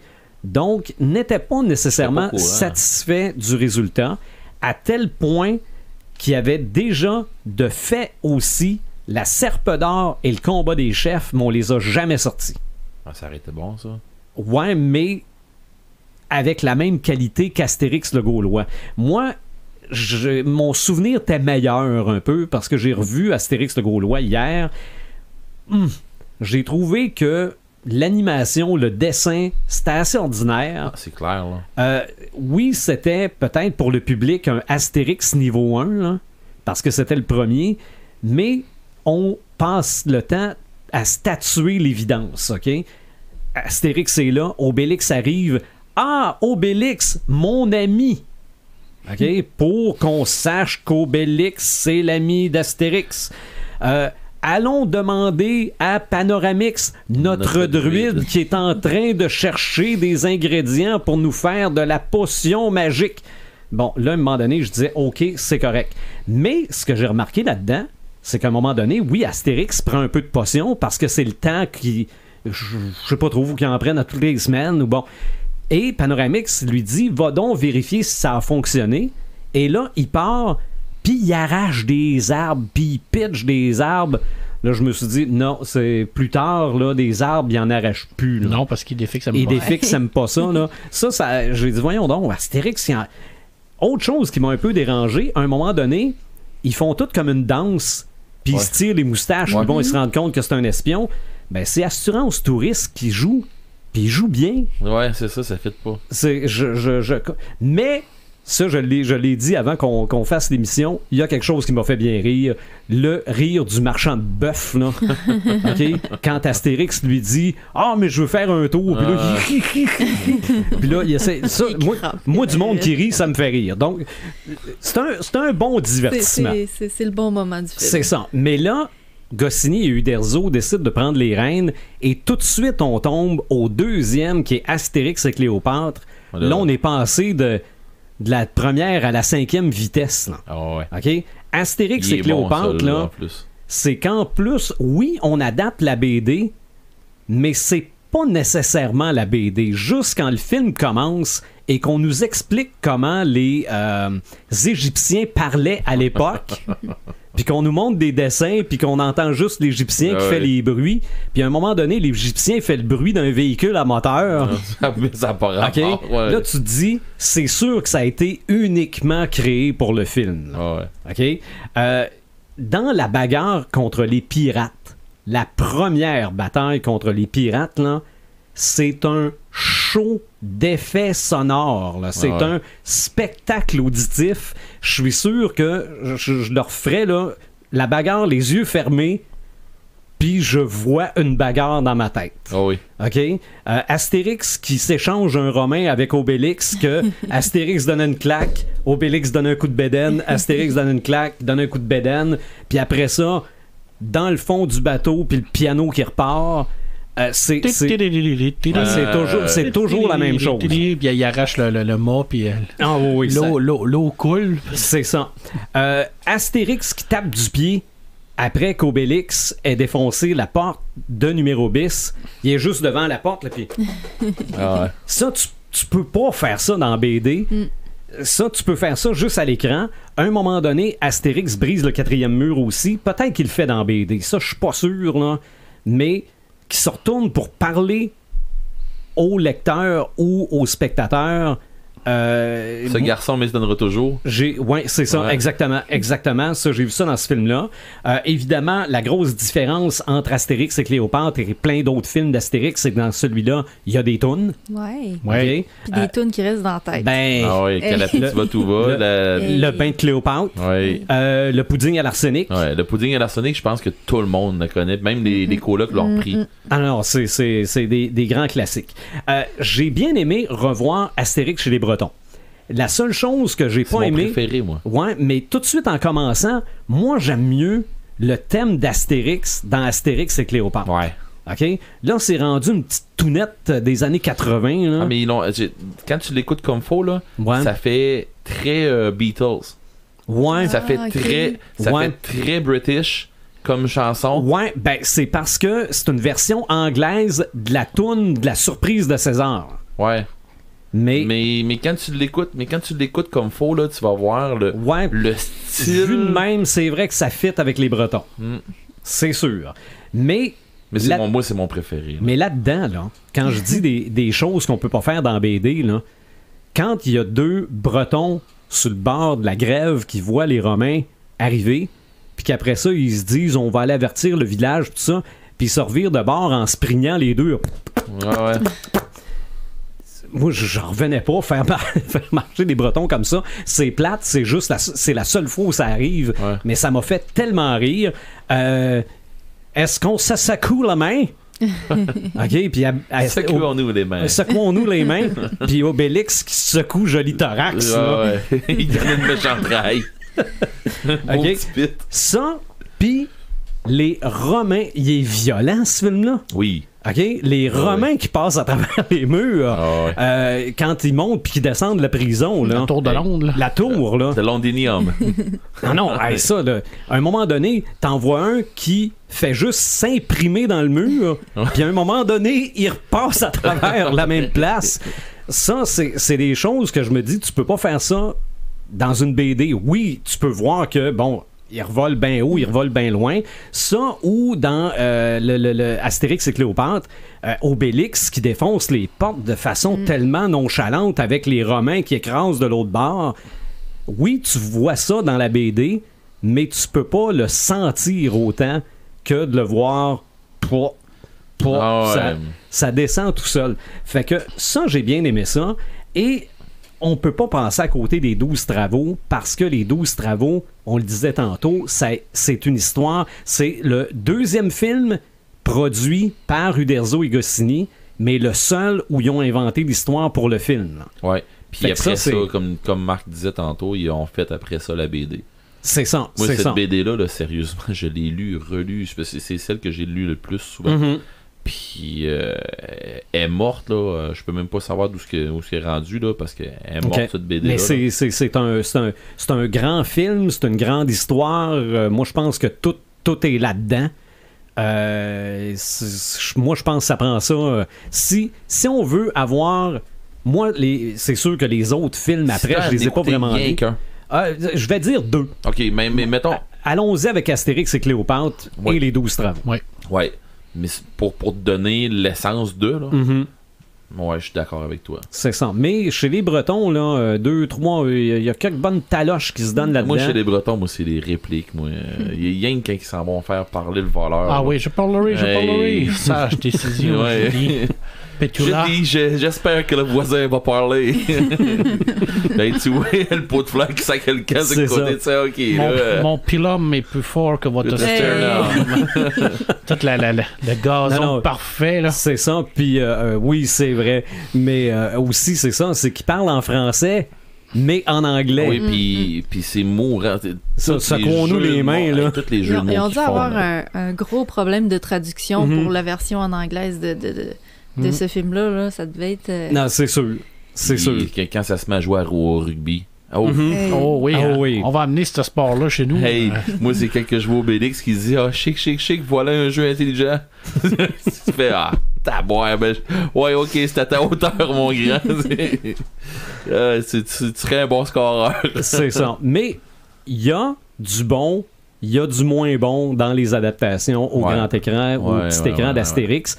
C'est vrai, l'adaptation au petit écran de Astérix le Gaulois, moi, la version que j'ai vue, là, on l'a étiré pour que ça fitte dans les écrans 16:9. Là. OK. Ça, j'aime pas ça, parce qu'au départ, c'est carré. Là. Ouais. C'était fait pour les petits écrans. Et quand le film commence, c'est carré avec des dessins sur les côtés pour combler. Là. OK. Et parce que ça prend le générique. Si on le coupe, on voit rien. Là. Mais du moment que le film commence, on coupe le haut puis le bas de l'image pour que l'image fitte dans la télé au complet. Là. Je dois être puriste. Mais moi, je vois encore des bords noirs à chaque côté, moi, dans ma TV. OK. Moi, mais quand je sais pas pourquoi, là, mais... Moi, quand j'ai écouté, j'ai enregistré chez Télé-Québec. Là. OK. OK, ça se peut. Ça me le mettait en 16:9. Ouais, peut-être que ça turn off. C'est sûr que les récents films sont déjà faits comme ça. Ouais. Mais les 3 premiers, là... Mais je te dirais que le domaine des dieux, mais moi je l'ai adoré, là. Puis, il y a vraiment des bonnes parts. C'est sûr que quand t'étais habitué avec la voix d'Obélix, qui a bercé ton enfance, que tu te ramasses là, que c'est plus la même voix, tu fais... Ça accroche un peu, mais il est super bon. Là. OK. Obélix qui a bu de la potion magique pour la première fois dans Astérix et Cléopâtre. Yes. C'est vrai. Une goutte. Ouais. Mais est-ce que ça a réellement fait une... Hey, c'était bien il se transforme en pierre à un moment donné, par exemple, c'était à la fin, là, Obélix et compagnie, là, parce qu'il va boire la potion chez Panoramix, puis il se transforme en pierre, puis après ça, il régresse, il redevient bébé. Mais c'est pas... C'est un peu. C'est pas Obélix et compagnie, c'est pas le. Je me souviens plus c'est lequel. Mais oui, je suis d'accord. C'est peut-être ça. Ouais, c'est peut-être ça. Puis parce qu'il voulait vraiment voir qu'est-ce que ça goûtait, là, parce qu'on sait tous que les effets sont permanents chez nous. Ouais, c'est ça. Puis on sait pas trop ce qu'a fait la potion magique en tant que telle. Hein. Ouais. C'est vague. Elle rend fort, mais est-ce qu'elle rend vulnérable? Ben, c'est pas. Tu peux te poser cette question-là quand tu écoutes chez les Bretons, ou qui c'est qui leur donne du thé? Puis ça fait à peu près la même affaire. C'est ça. Mais il y a beaucoup de mental là-dedans. Hey, c'est ça. Mais est-ce qu'il y a du mental dans la potion Panoramix? Peut-être, parce qu'Obélix, c'est souvent du mental aussi. Ouais. Obélix, des fois, là, il se traîne les pieds, il a plus envie de rien. Puis, d'après moi, il serait plus capable de lever sa tasse. Là. C'est prendre motivation. Mais si on dit, il y a des Romains. Là, ça vient d'artilter. C'est réglé. Ou des pirates. C'est réglé. Ou des pirates. Ou des pirates, ou une goutte de potion. Chasser des sangliers. Mais pas à la sauce à la menthe. Non, c'est pas bon. Non, absolument pas. Ou de la cervoise tiède. Non. En matière d'immersion, de jeu, y en a-tu tant que ça du stock d'Astérix? Oui et non. OK. Mettons, on va jaser de cosplay. Ben, c'est clair, là, du monde qui vont faire du cosplay. Moi, j'ai vu... Puis j'ai pas été me chercher des images, tout ça, parce que, je veux dire, normalement, tu sais, je vais vous montrer une image, allez le chercher sur Internet, vous allez voir, là. Mais moi, j'ai vu... curieusement, j'ai vu des filles faire des Astérix qui étaient vraiment très bien. J'ai vu des Astérix, j'ai vu des Obélix, ça fait comme ça. C'est dur un peu de rendre ça... tu sais, ça fait toujours un genre de gros costume qui a l'air de... Tu sais, les costumes gonflables sumo, là. Ouais. Ça ressemble un peu à ça, où ça fait comme un costume de mascotte, parce que un Astérix, c'est plus faisable. Des perruques en laine. Ouais, c'est ça. Des affaires comme ça, c'est... OK, mais tu sais, je me suis pas attardé à ça beaucoup, parce que je veux dire, du cosplay, il s'en fait, puis c'est plus facile à faire. Tu sais, peut-être en parlais tantôt dans Astérix, le deuxième Astérix et Cléopâtre, que les costumes, ils ont l'air plus de cosplayers des fois que... Mission Cléopâtre. Mission Cléopâtre, c'est ça. Qui ont l'air plus de cosplayers, puis effectivement, tu sais, les cosplayers vont s'attarder à avoir... des costumes flamboyants, puis qui vont être avec des couleurs très sharp, là, mais très définies, puis tu sais, qui sont à couper, puis de toute façon Imaginatrix va me dire la même affaire, tu sais, c'est dans ce style là, le cosplay, puis non, puis j'ai été vérifier un peu, tu sais, des figurines là, tu sais, comme ils ont fait les mêmes figurines que les Schtroumpfs, puis des affaires comme ça, que Peyo avait sorti, puis des affaires comme ça.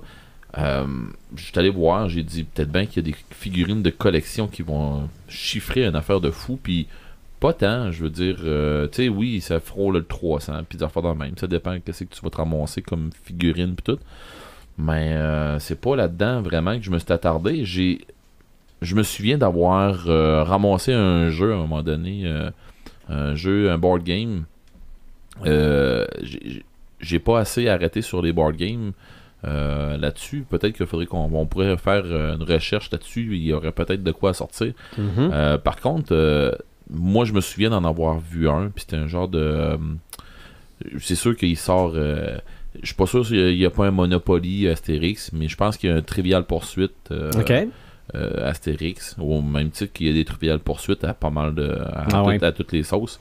Par contre, moi j'ai déjà vu un genre de jeu...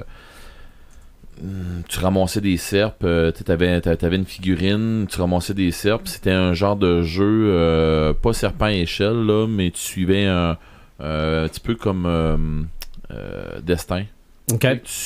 T'as un genre de trajet, puis c'est le premier rendu au bout, puis tout ça, puis là tu pognes la potion. On a fait dans le même là, mais j'ai jamais vraiment joué parce que c'était un jeu que j'ai vu dans une friperie, puis que j'ai fait ok, ça a l'air de quoi, puis finalement, il manquait la moitié des morceaux. Fait que, tu fais, ok, il n'y a même pas le livre pour jouer. Fait que tu sais que ça existait. Non, mais... Ouais, c'est ça, je sais que ça existait, puis j'ai jamais vraiment vu de quoi que, wow, ça là, c'était un must à avoir. Sinon, moi, mes premières expériences en jeu avec Astérix, c'est avec le Commodore 64. Avant ça, même, c'était avec l'Atari 2600. Ouais. Okay. Avec l'Atari 2600, il y a eu un jeu, c'est en 83 qui est sorti, là, mais moi je me souviens pas en quelle année que je l'ai vu. C'était un jeu qui ressemblait à Frogger. Même principe que Frogger, là, tu sais qu'il faut que tu traverses, là, pour ceux qui savent pas c'est quoi Frogger, là, vous avez pas le même âge que moi. J'ai pas le même âge que toi. Non, mais c'est parce que c'était une grenouille dans le fond, qu'il fallait que tu te fasses traverser le chemin, puis il y avait des véhicules qui passaient. Même principe que ça un peu, sauf que c'est une tête d'Astérix, puis il fallait que tu prennes des potions ou quelque chose comme ça. Okay. Puis ils ont eu le même principe un peu aussi avec un jeu d'Obélix mais moi j'avais vu Astérix, puis c'était ordinaire, très très beaucoup ordinaire. Sinon, après ça, moi j'ai tombé avec le Commodore 64 quand j'ai eu mon Commodore. J'avais un jeu, là on commençait à sortir avec les jeux qui ressemblaient plus à un RPG. Puis avec une musique fatigante qui ressemblait pas pantoute à ce qu'on connaît des animés qu'on voit là. La musique d'Astérix, c'était pas ça qui jouait là en arrière. Puis là ben t'allais dans des camps romains, puis des affaires comme ça. Il y avait des trucs à faire. Quand je vous dis que mes premières expériences c'était ça, c'est pas les meilleures expériences. On s'entend là, c'est... T'sais, oui, je jouais à Astérix, mais je m'écœurais assez vite. Là. C'était ordinaire. Là. C'était pas les grosses affaires. Après ça, ils ont sorti plus des jeux de plateau. Quand je dis des jeux de plateau, là, c'est comme dans des styles Mario Bros, des affaires comme ça. Là, Mario Brothers, tout ça, dans le style de où que tu te bats contre des Romains ou contre des Égyptiens, des affaires de même, en t'en allant, pis tout. Pis beaucoup de jeux ont viré autour de ça. Avec les années, puis c'est juste les graphiques qui ont avancé. Sinon, ben, il y avait... ils ont essayé d'avancer dans la technicalité du jeu, mais c'était c'était pas ça. Jusqu'à temps que Konami, en 92, que j'ai vu, ils ont sorti un jeu d'arcade. OK. Puis on s'entend que même si c'était Atari ou Konami ou whatever quoi, ils ont sorti des super de bons jeux. Puis ils ont sorti un jeu d'Astérix, ça s'appelait Astérix. Puis c'était un jeu un jeu encore là de plateau là, un peu comme Double Dragon, puis des affaires comme ça là, le principe de ça là, que tu joues Astérix ou Obélix, les classiques de Konami. Ouais. Puis c'est comme tu dis exactement ça, c'est des classiques de Konami qui ont fait aussi dans ce temps-là je dirais pas Contra. C'est ça, qui est le fameux code de Konami, Bobo, gros joueur, ton BBA. Ouais. Ah, ok. Qui te donnait des vies supplémentaires. Ah, ouais. Je ne connaissais pas. Ouais, ben, c'est le code de Konami. Les vrais gamers le savent, ça. C'est... Okay. Mais bon. Tout ça pour dire que, c'est ça, ils ont sorti un super de bon jeu, puis pour vrai, des graphiques qui s'adaptent, qui ressemblent à ce qu'on voit un peu en animé. Les graphiques, ça, ils étaient très bien, mais en 92, on parle, là, tu sais, ça fait qu'on avait de quoi d'excellent. C'est ça, mais là, tu parles d'arcade, c'est sorti exactement, je parle d'arcade. C'est ça, c'est pas sorti en console, ça. Ben non, mais ils en ont sorti des versions console qui ressemblaient avec la SNES, la NES, puis des trucs comme ça. Puis la SNES, c'est elle qui ressemble le plus après ça. OK. Puis, sinon, ben peut-être disponible en émulateur. Là, ben c'est ça, c'est là que je m'en allais tantôt. Les gens qui ont des émulateurs ou qui ont parce qu'il y en a des genres de grosses consoles qui emmènent des émulateurs tout ça là, qui font de quoi de bien. Puis oui, j'imagine qu'on est capable de l'avoir Astérix. Puis il a l'air très bien. Je veux dire, je me souviens de l'avoir vu, je me souviens d'avoir joué, mais mon souvenir est trop loin pour savoir exactement où je me suis rendu, qu'est-ce que j'ai fait, puis ainsi de suite. Ça fait trop... parce que je me souviens qu'à un moment donné, mon père est camionneur, puis j'embarquais une fois de temps en temps avec, puis je suis pas sûr si c'est pas au Saguenay ou quelque chose comme ça que j'ai joué dans une arcade un soir qu'on était à attendre pour rentrer chez un client, puis finalement, c'est ça, j'avais vu ça, ce jeu-là. Fait que je me souviens pas exactement c'est quand est-ce, mais bon, je me souviens d'avoir joué à ça. Sinon, ben, allez voir sur... ça dépend quelle sorte de tablette que vous avez, si vous avez Android ou Mac, iOS, là. Mais sur les systèmes d'exploitation Android ou iOS, vous êtes capable d'avoir des jeux. Genre, on avait déjà jasé dans les Simpsons, un genre de jeu où tu pouvais faire l'expérience de monter ton Springfield à toi, tout ça. Bon, ben, c'est le même principe un peu, là. Tu vas remonter, tu peux monter ton village. Le village, puis tout ça. Un genre de SimCity, là. Ouais, un genre de ce style-là un peu, puis là, ben, t'avances dans tes trucs, t'as des missions à faire, puis t'as des... Fait que, oui, sur iOS, puis il y a d'autres petits jeux aussi, je pense qu'il y en a sur iOS, là, celui que je suis en train de parler, c'est Asterix and Friends. Puis là, dans le fond, ben, comme on disait là, tu peux faire ton village, puis ainsi de suite. Puis il y a, j'ai vu aussi des trucs sur iOS et sur Android qui ressemblent étrangement aux jeux d'arcade, qui ont essayé, je pense qu'ils ont essayé de refaire quelque chose qui peut ressembler à ça. Mais pour les jeux, là, tu sais, il y a pas eu, ben, il y a le jeu tantôt là, qu'on parlait dans le pré-show, là, il y a quelqu'un qui disait ça, qui attend le Astérix XXL 2. OK. Je sais pas je sais pas comment il va s'appeler exactement. C'est-tu XXL 2, je sais pas là, mais ouais. Mais il y a un jeu qui va sortir sur la Switch. Sûrement je sais pas, là, j'ai le feeling que ça va ressembler étrangement au jeu arcade. OK. Parce que pour vrai, c'est pas mal le best qui est sorti, ce jeu-là. Puis le jeu en arcade, là, comme je dis, là, ça se rapproche vraiment beaucoup des animés qu'on voit là, où ils ont une mission à faire, puis ils cassent la gueule aux Romains en avançant, puis tout à coup, ben, l'histoire avance, puis c'est plus des Romains, c'est telle autre affaire. Okay. C'est dans le même principe que ça. Là. Fait que j'imagine qu'ils vont sortir de quoi de bien, puis de plus en plus Switch, ben Nintendo avec leur Switch, ils s'en vont chercher une clientèle autre qui était pas bien servi avant, je crois, puis qui sont en train de se faire une autre clientèle.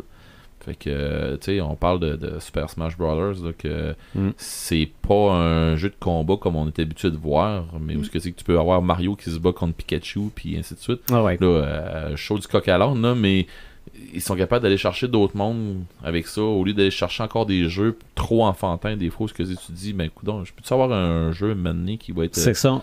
Ou à l'autre bout, Red Dead Redemption 2. Là. Ah, c'est ça. OK. Tu sais, je peux savoir un moment donné, oui, c'est le fun d'avoir des jeux, des jeux qui vont t'amener d'un réaliste, tout ça. C'est le fun aussi d'avoir des jeux réconfortants. C'est ça. Puis je pense qu'ils vont aller chercher, on va dire de même, ça va être selon moi, ça va sortir un jeu réconfortant.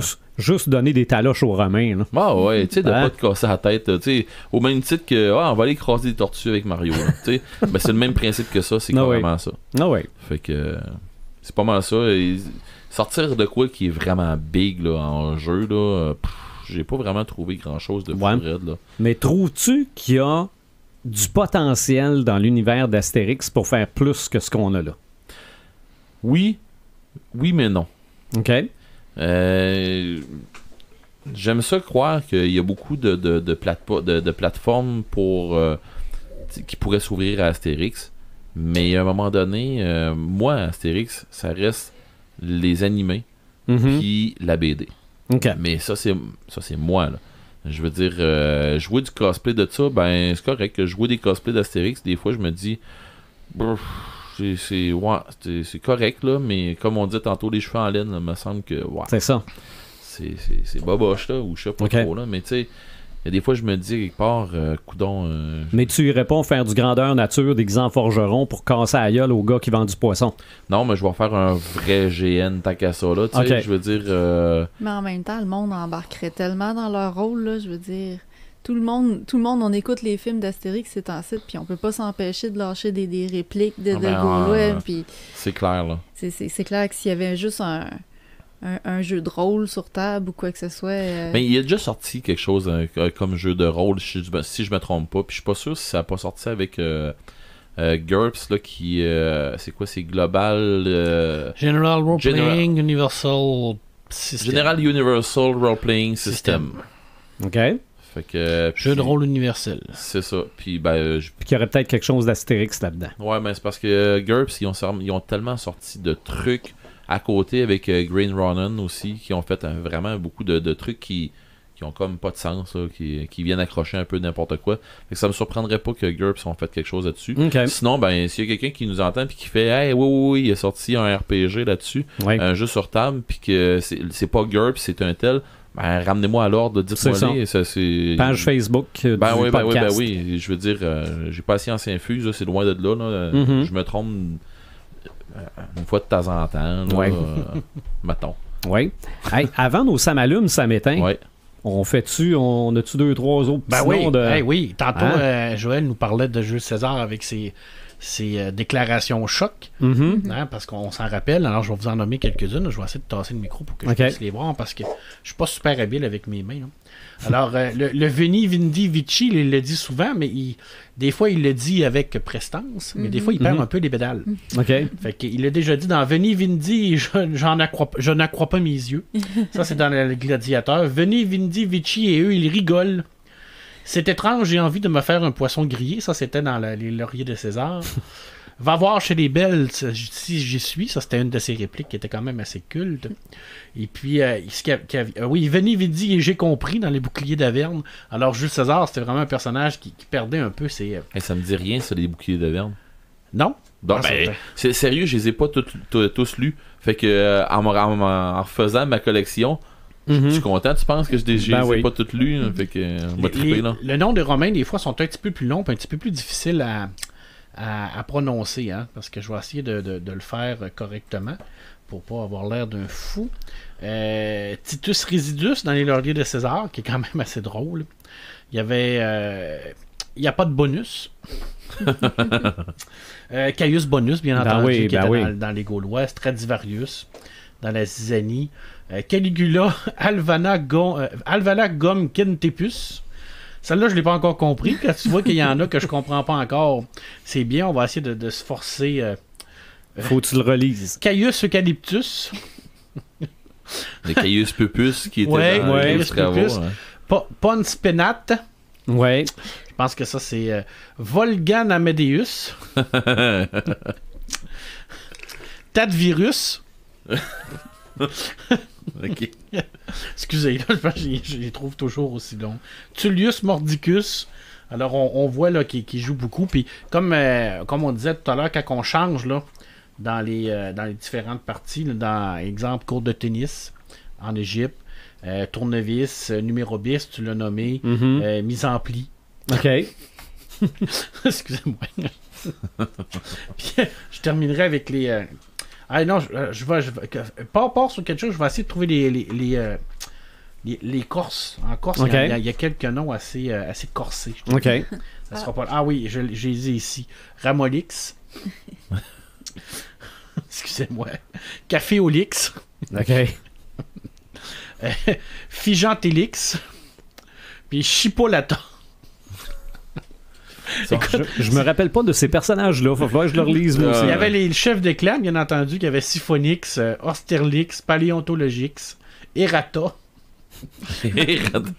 En tout cas, il y en a là, des tonnes et des tonnes. Écoute, là, en Belgique, bien entendu, on avait Nicotine, OK.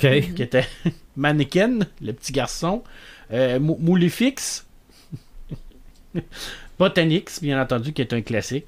Alors, on pourra en nommer là, jusqu'à demain matin. Là. Écoute, les jeux de mots qu'il y a dans Astérix, ça, c'est incroyable. Là. Et on peut s'imaginer des tonnes et des tonnes et des tonnes de jeux que de mots. tout ça a été inventé devant une coupe de bonnes cervoises.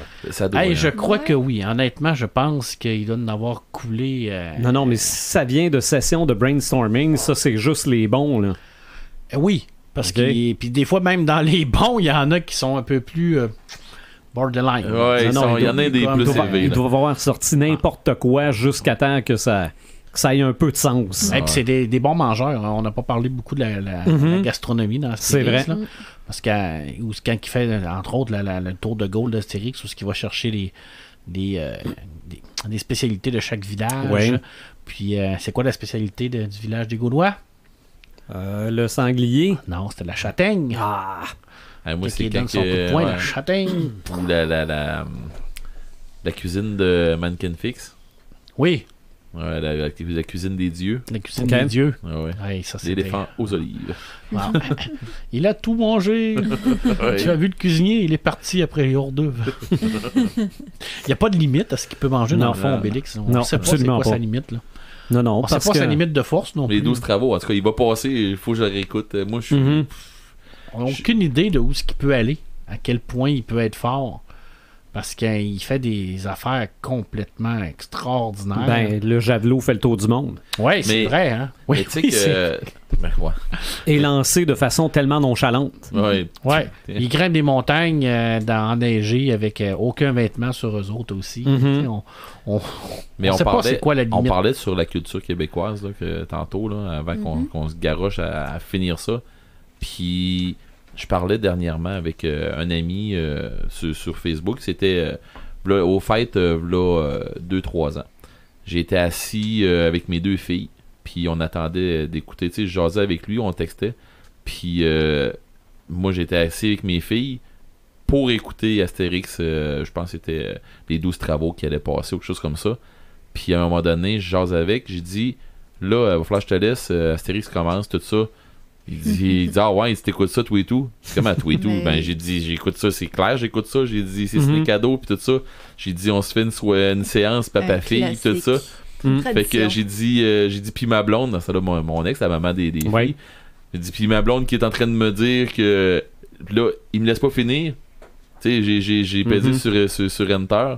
Il me laisse pas finir. Il marque que t'es trop grand pour écouter ça, tout et tout. Je dis, ouais. Ok. Il m'a envoyé une photo. Il est écrasé sur son divan avec sa fille collée après lui. Il est en train d'écouter Astérix. Moi, j'ai envoyé une photo. J'ai mes 2 filles collées après moi. Puis j'ai dit, ouais, mais ça, c'est une affaire papa-fille ou papa-fils, Ouais. là, mais j'ai dit, on dirait qu'il n'y a pas une conjointe qui comprend ça. C'est Ça ça. a l'air d'être bizarre. Mais- Mais lui, il était à l'autre bout dans le coin de hall, là, puis imagine-toi donc, moi, j'étais oui. chez nous, fait que mais tu fais, ok. c'est l'enfer. Moi, je pense juste aux gars à ma job.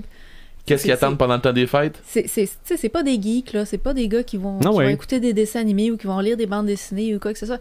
Mais quand que ça commence, ciné cadeau, je suis au courant parce qu'il arrive le lendemain, puis j'entends parler de C'est cerveau ça. tiède, puis de Zvi, puis de... Ouais. Ah ouais. C'est une tradition. Mais mettons là, que je tente une théorie qui vaut peut-être pas grand-chose. Ouais. Théorie de scène, ouais. Ouais, mais c'est que moi, du plus loin que je me rappelle, je voyais Astérix et Cléopâtre à Radio-Québec. Ouais. OK? Ouais. Parce qu'avant que ça devienne Télé-Québec. Donc, ça a probablement commencé en 73. Ben, On va c'est dire des ça comme cadeaux, ça, je me là. souviens pas. Ils ont Ça doit sorti faire la date, là. 45 ans que ça passe. Oh oui, c'est une affaire de même. Là. Ils l'ont annoncé. C'est encore des euh, codes d'écoute de fou à chaque fois Bon. qu'on passe. Mais si on recule en 73, si t'as juste une antenne après ta TV, parce qu'en 73, on s'entend-tu que le câble, là, c'était pas évident, là, t'avais si t'étais chanceux, t'avais Radio-Canada et t'avais Télémétropole, mais c'est sûr que t'avais Radio-Québec. Oui. Radio-Québec, il rentrait partout Hey, avec une antenne. J'avais même pas Télé-Québec, moi, à Desjolies. OK, Nous autres, on avait l'antenne, puis on avait 2 pouces. OK. Puis pour écouter les ciné-cadeaux, ben là, il fallait qu'on aille chez nos grands-parents. Bon, ben, ça veut dire que pour mes parents, fallait écouter Astérix et Cléopâtre parce que c'était ça qui passait. Donc, ça s'est transmis de génération en génération et peu importe la quantité de postes disponibles aujourd'hui, ça prend reste. Astérix et Cléopâtre Parce que au temps des fêtes. les parents l'ont écouté, puis ils ont continué cette Puis le pire, c'est que on peut quasiment dire que c'est un film de Noël pareil. ben Oui. Parce que le Père Noël, il est dans Astérix et Cléopâtre. Ouais, c'est vrai. Non, mais le Père Noël est là-dedans, il est Oui. dans les hiéroglyphes. Dans Oui, les hiéroglyphes, on le voit. Fait que voilà, c'est un film de Noël. Eh ben moi, ça m'amène à une Ça fait 30 question. ans, depuis 30 ans, c'est des cadeaux. Wow. Oh, ouais. Hey. Ben, Ouais, mais c'est- que ça s'appelle Ciné-Cadeau. Mais ça passait avant. Mais Ouais. moi, je pense qu'Astérix et Obélix passe depuis plus longtemps que ça. Ouais, parce que je suis sur le site, là, puis Ciné Cadeau, un classique du temps des fêtes depuis 30 Ouais, ans. mais Astérix et Cléopâtre à Télé-Québec, ça doit faire plus longtemps que Ah, ça. peut-être, là. Mm. Peut-être. Mais moi, tout ça, ça m'amène à une question. Ouais. Si c'était pas de Télé-Québec puis Ciné-Cadeau au Québec, est-ce que Astérix serait aussi populaire Je parmi sais les pas. Québécois? Je le sais pas, J'ai envie de te dire non. Moi, Ah, je suis ouais. pas capable de répondre si j'ai commencé par la BD ou par les films. OK. Moi, j'ai commencé par les films. Ouais, moi aussi. Ouais. Ouais. Moi, Ben- c'est peut-être ça parce que j'étais trop jeune pour aller à la bibliothèque. Ouais. Mais moi, j'ai commencé par les films, puis honnêtement, ça fait pas des années. Ouais. Ben, j'étais au primaire. Moi, j'ai commencé par les films. J'étais au primaire. Les BD que je lisais, c'était Garfield, Gaston Lagaffe, voyons, Achille Talon, Astérix. Mhm. Et Astérix, on avait quasiment tout le temps les mêmes. Puis les Schtroumpfs. Les Schtroumpfs, on avait les 3-4 mêmes. Là. OK. Mais les Astérix, on était capable d'en avoir un une fois de temps en temps, là, un nouveau, là, mais c'était quasiment tout le temps les mêmes. Puis Mané, il était plus lisable. Là, Ouais. lisible. Fait que, non, c'est ça. J'ai l'impression que j'étais un peu comme toi à me poser la question si c'était pas de Ciné-Cadeau. Fait que Ciné-Cadeau, selon moi, là, Ciné-Cadeau dans la culture québécoise a fait un gros pushing.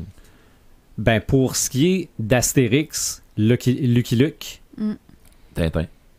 Tintin, c'est-tu dans Ciné-Cadeau? Oui. Ouais. OK. Tintin, le Temple du Soleil, les Picaros. Ouais. Ouais, le Temple du Soleil, premier film que j'ai vu La dans ma Cour vie requin. dans une salle. Le lac au requin. OK. Mais pas les oranges bleus. Non, puis Ah, Objectif. tu parles les live action? Ouais. Oh boy. OK. Puis, C'était quelque Objectif chose. Lune. Mais ça, Tintin sera peut-être l'objet d'un prochain podcast. à un Ah, moment ben, donné. oui, ça va Un s'en venir. vaste. Un autre vaste podcast. Mais en tant qu'album, il est quand même bien vendu, Tintin, au Québec. Il a Ouais. toujours été extrêmement populaire. Ouais. Ouais. Ouais. Moi, c'est sûr Mais que bon. j'ai commencé à connaître Astérix plus par les albums, là, Mhm. par la BD, bien que ça n'a pas été ma première découverte en franco-belge. Là. Mais pour revenir au film, moi, j'ai pas encore vu un seul des 4 films. Puis, Ah, tu parles des live action, non, là? C'est pas grave. Ok. Ça m'intéresse, mais zéro. là. Ok. Je suis tellement un puriste par rapport à C'est ça. ça. Ben, il y a un film de Gaston Lagaffe aussi. Ouais, je l'ai pas vu encore, mais j'ai pas l'intention de le voir non plus. Oui, ouais. Non. C'est non. Contentons-nous des dessins animés. Faudrait peut-être Ouais. que tu m'attaches comme dans Orange Mécanique. Là. OK. Peut-être Ouais, mais que il y a non. les. Faut écarter tes c'est clair. paupières aussi. Ils ont clair. fait la même chose à Robot Chicken aussi. Wow. Ah ouais. Il est fort probable qu'après, par exemple, que tu me détaches, OK. Mais bon. sauf toi. Je deviendrai un pirate et lui Obélix. Ouais, c'est ça. Hey, ça m'allume, ça m'éteint. Je pense qu'on a tous le même ça m'allume. Ben là, on en a volé un à Pepperman, on va se dire, là. Vas-y donc, Paperman. Ben, moi, j'en ai rien qu'un, ça m'allume. Ça m'allume Geek, là. C'est clairement l'annonce d'une série animée sur Warhammer 40 000. Pour moi, c'est comme enfin. Je sais pas pourquoi cette franchise-là a jamais été exploitée tant au niveau visuel qu'au cinéma. Il y a eu le film Ultramarine qui a été fait. Ça peut être aussi bon qu'Ultramarine. Il y a eu beaucoup de fan-films qui a été fait. D'ailleurs, les gens qui vont travailler sur cette série-là, ils se sont fait connaître par leur fan-film. Je sais que c'est complexe parce que c'est un univers qui est extrêmement violent. C'est un univers qui est extrêmement technologique. Point de vue là, réalisation, ça doit être un casse-tête de faire ça. Mais je me dis qu'avec ce qu'on est capable de faire avec les films de super-héros, on est toujours bien capable de J'espère qu'ils vont se coller un peu. Ben, pas un peu. J'espère qu'ils vont se coller beaucoup au roman, puis j'espère qu'ils vont se coller au RPG. Ouais, moi je pense qu'en tout cas, d'après ce moi, que j'ai vu par rapport avec les d'après moi, c'est des gamers, du monde qui connaissent ça. Ce que j'ai vu par rapport à les premiers extraits, là, puis leur fan-film, là, c'est vraiment sur les Space Marines. OK. Alors, Death Watch, là. Death Watch, les Terminators, on va voir vraiment des hommes en grosse armure qui se battent contre des méchants. C'est un avantage que ce soit fait par des gens qui connaissent ça. Oui. Mais faut que ce soit fait pour du monde qui connaît pas ça. C'est là la problématique. Et c'est là que j'ai un bémol. Okay. C'est que j'ai peur que le public soit extrêmement niche pour ce genre de truc-là, puis que ça ait pas un grand succès. Ouais, mais ça va être diffusé où? Je sais pas. Est-ce que Game Workshop s'associe? Je sais pas encore. On n'a pas de détails. Si on n'a pas énormément de détails. Ça va percer à travers les boutiques. Ça va frapper à travers d'autres choses. Mais je t'avouerai que c'est extrêmement niché comme public. Ça va être monsieur, madame, tout le monde va s'embarquer là-dedans. Ouais, mais c'est quelque chose comme Netflix, c'est fait pour du monde, c'est fait pour des niches. Peut-être. Ouais, mais c'est parce que... OK, on jase, là. Mettons que c'est garoché sur Netflix. Là, ça va percer parce que le monde va faire « Ah, ouais, ça varge, c'est ci, c'est ça. » Ben ouais, moi, je vais écouter ça. Moi, je vais écouter des séries sur Netflix que... j'écouterai pas à la TV ou de quoi de même, puis à un moment donné je vais faire ah ben coudonc, ça va à peine, puis ça brasse, puis c'est mais là l'action là s'il en manque c'est parce qu'il y a quelqu'un qui a pas fait sa job. Okay. Je vous garantis là, c'est comme on parlait tantôt Marc puis moi on vous a perdu un peu là, mais on parlait de trucs là, puis s'il faut qu'il arrive avec des tyrannides à travers de ça, les tyrannides qui est comme l'équivalent des aliens. Okay. Une fois 1000 là. Ouais, mais c'est l'équivalent des aliens, je veux dire dans cet univers, dans cet univers là, puis que ou pour les gamers qui ont joué à Stargate là, pas Stargate mais Starcraft là, les comment ils s'appelaient les autres en tout cas pas. Mais bon la ruche là fait que c'est le même principe que ça là, fait que tu as un alien, c'est comme un petit chien de poche à comparer d'un tyrannide. Puis ils sont des milliards. Ou ça ressemble un petit peu. Ça a l'air gentil. Ça ressemble un petit peu à ce qu'on voit dans Starship Trooper. Ouais, exactement. Ce qu'on appelle le grand carnassier, eux autres leur seul but c'est de survivre. Puis pour survivre, ils ont besoin d'absorber le biomasse des planètes. Fait qu'ils arrivent, puis ils détruisent, puis ils sucent, ils mangent tout ce qui peut être absorbé. Puis ils réussissent à partir de là de prendre tout le potentiel génétique pour créer des nouveaux monstres encore plus puissants. Fait que dans une bagarre, les premiers qui vont arriver ils vont être très faibles, alors ils vont s'en débarrasser assez facilement. Mais la reine va regarder ce qui se passe sur le champ de bataille, puis va faire des nouvelles créatures, va pondre des nouvelles créatures qui vont être plus résistantes. Au même titre que le Borg dans Star Trek. Fait qu'à un moment donné, t'es débordé par la vague qui arrive. Ouais, parce que c'est une créature qui évolue. Puis... Mais bon. Fait que faut que tu trouves une façon de t'occuper du cerveau. Là. OK. Mais ça serait très intéressant parce que c'est très science-fiction. Puis je pense que on est rendu là dans ce style-là. Là. Okay. Les armures, les soldats, un peu de space opéra, mais militaire. Je pense qu'il y a une niche plus grosse qu'on pense. Par contre, si c'est bien fait. Ouais, c'est ça. Faut qu'il soit capable d'attirer, qu'il soit pas dans le trop technique. C'est ça. Ben, moi, si c'était un film, là, je dirais peut-être que ça serait difficile d'aller chercher... En animation, une série. En animation, en live action, mais séries que tu peux consommer quand tu veux, où tu veux, en bobette dans le salon avec un plat de chips. Puis que tu as le temps de développer ton histoire et ton monde. C'est ça. Tu sais, les premiers épisodes, tu mets tes personnages en t'as le temps d'absorber. J'aimerais ça voir un bon tech à un moment donné là-dedans où ils vont expliquer Dieu machine, tout ça. Ouais, ça serait bien. Je pense qu'il y a un potentiel. Parce que il y a quelque chose à faire avec ça. Il y a une religion là-dedans. La technomancie, c'est un autre truc. Là. Les véhicules là-dedans, puis les vaisseaux là-dedans, c'est pas...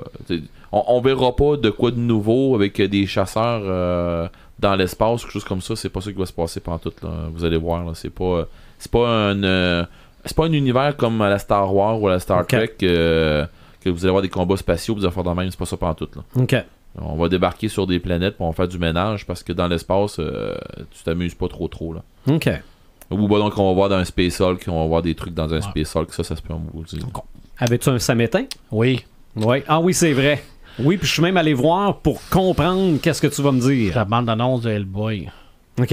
Mon Dieu, que c'est horrible. Mais moi, je connais pas. J'ai pas vu les autres films, j'ai pas lu la bande-annonce de Hellboy, fait que j'ai juste vu... c'est correct, là. Non, mais j'ai juste vu Hellboy comme apparaître avec des cornes. Là. Moi, c'est juste ça que j'ai vu. Ce que j'ai vu me semblait bien niaiseux, mais je me suis dit c'est peut-être niaiseux de même. C'est ça la problématique, c'est que c'est pas niaiseux, Hellboy. OK. Non, c'est pas niaiseux Hellboy, oui, le personnage est un peu cabotin, c'est un personnage qui aime ça se faire voir et tout ça, c'est d'accord, la psychologie du personnage, mais c'est pas une comédie, là. C'est ça, parce que là, on était sur le bord de Ragnarok, là. Ouais, ben c'est ça.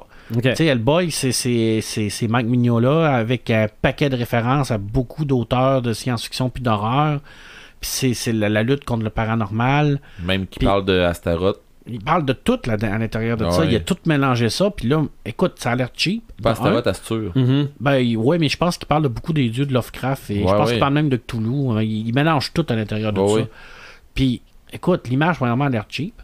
Moi, j'avais l'impression de regarder un film de série B. Sharknado, pour moi, puis ça, là, au niveau de l'image, c'était pareil. J'ai pas été voir ça. Les décors, les costumes, j'ai tout trouvé que ça avait l'air cheap. Je retrouve zéro de la BD. C'est sûr que c'est rien que 2 minutes. Ouais. Mais zéro de la BD là-dedans. Il y a rien qui va te chercher du 1 ou du 2. Là. Rien qui est venu me chercher. Non.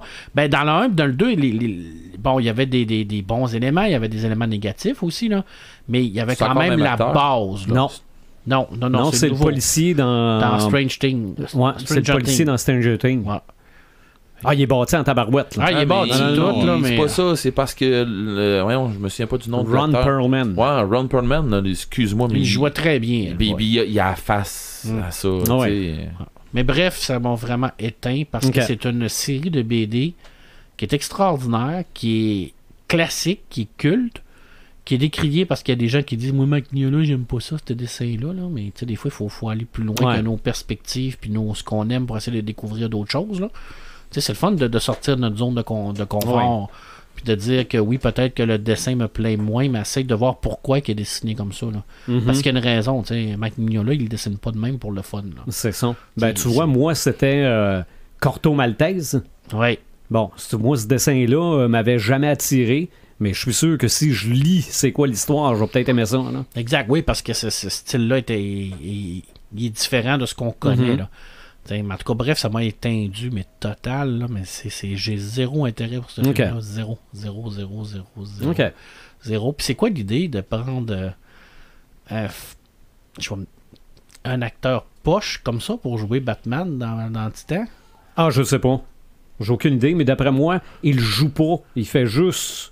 D'après moi, il dira pas un mot, il fera rien, il est juste cascadeur. Ouais, mais c'est mauvais, là. Je veux dire, c'est Batman, là, quand même. On peut pas avoir un petit peu plus de respect pour Batman puis mettre quelqu'un qui est capable de dire trois phrases, là. Ok, là, il y a quelque chose que je suis pas au courant. Dans le dernier épisode de Titans, Robin affronte Batman. Ouais. Ok, ok. C'est le duo qui joue dans Kickboxer, qui est un genre de cascadeur qui va jouer Batman. Ouais, j'ai vu le film Kickboxer, j'ai fait c'est lui qui va jouer Batman. Tu sais, je veux dire, on peut-tu genre avoir un peu plus de respect pour pourrais-tu avoir un acteur qui aurait de l'allure, là? Ben, c'est quand même pas un... C'est quand même pas un zombie, là. Je veux dire, Titans, qui d'ailleurs va être sur Netflix, je me trompe pas. Ah ouais? Ouais, ça, c'était mon deuxième samedi. J'en avais rien qu'un. Ça vient de me rentrer dans la tête. Parce que N'as-tu un autre? Non. OK. Non, ma part Kickboxer, c'est vraiment mauvais. Qu'est-ce que j'avais marqué sur notre post, hein, de Grinch gagnant? Kickboxer Vengeance, c'est vraiment mauvais. C'est mauvais. Ah oui, je suis d'accord avec toi. Moi, j'ai un ça m'allume. Ça a l'air qu'ils font une série sur Warhammer 40 000.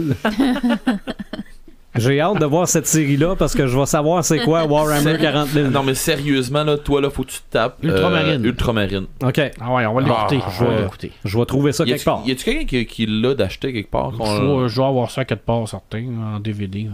OK. Bon. Parce que moi, je connais quelqu'un qui l'a, mais pas en version commerciale. OK. Ouais. Bon. C'est quelqu'un de pas droit de droite, mais en tout cas. Bon. Mais je m'arrangerai bien pour le voir avant la série. OK, mais pour vrai, là, pour ceux qui comprennent pas que c'est qu'on jase ou qui se disent, ouais, ce serait le fun d'écouter de quoi, là, Ultramarine. Le film de Warhammer 40 000, c'est un... En tout cas, ben moi, c'est un... Je pèse mes mots, c'est un fucking gros must. OK. Hein? Ouais. OK. Ça te donne une bonne idée de ce qu'est le monde. Hey, moi, pour vrai, les Chainsword là-dedans, pis tout, tape, en tout cas. Et faut que je me la retape. Regarde, on en parle là puis il faut que je le réécoute. J'ai un petit Sam Goss. OK? Pas un Sam éteint, là, juste Sam Goss. Hey, okay? Genre, je suis pas sûr si faut que je pogne un air ou pas. Non, c'est ce que je vais dire va absolument rien changer à ce que je vais faire après, ou peu importe, là, ou ce qui arrivera de ce film-là, là, mais Aladdin. OK? Bon, Aladdin. J'avais pas de samétain. Bon, c'est... Là, tu viens de m'en trouver un. Là. Moi, c'est pas... Je suis probablement un vieux mononcle d'une autre époque. OK? Will Smith, ça me dérange pas pantoute. Ça me dérange pas, là. J'aurais aimé ça qu'il soit bleu. Ouais, mais ça a l'air qu'il va l'être. Okay. Il l'a dit, mais d'après moi, il va dessus être bleu parce qu'il va avoir de la boucane. Mais il a dit qu'il serait bleu. Bon. Moi, là... qu'on ait un Will Smith complètement déjanté pour faire le génie, là, pas de problème avec ça. Je pense qu'il a prouvé qu'il est capable d'être déjanté. Non, c'est sûr. Non, regarde. C'est le Fresh Prince avec 30 ans d'expérience de plus. Là. J'ai pas de misère avec Will Smith, mais pas une seconde. Pas en tout.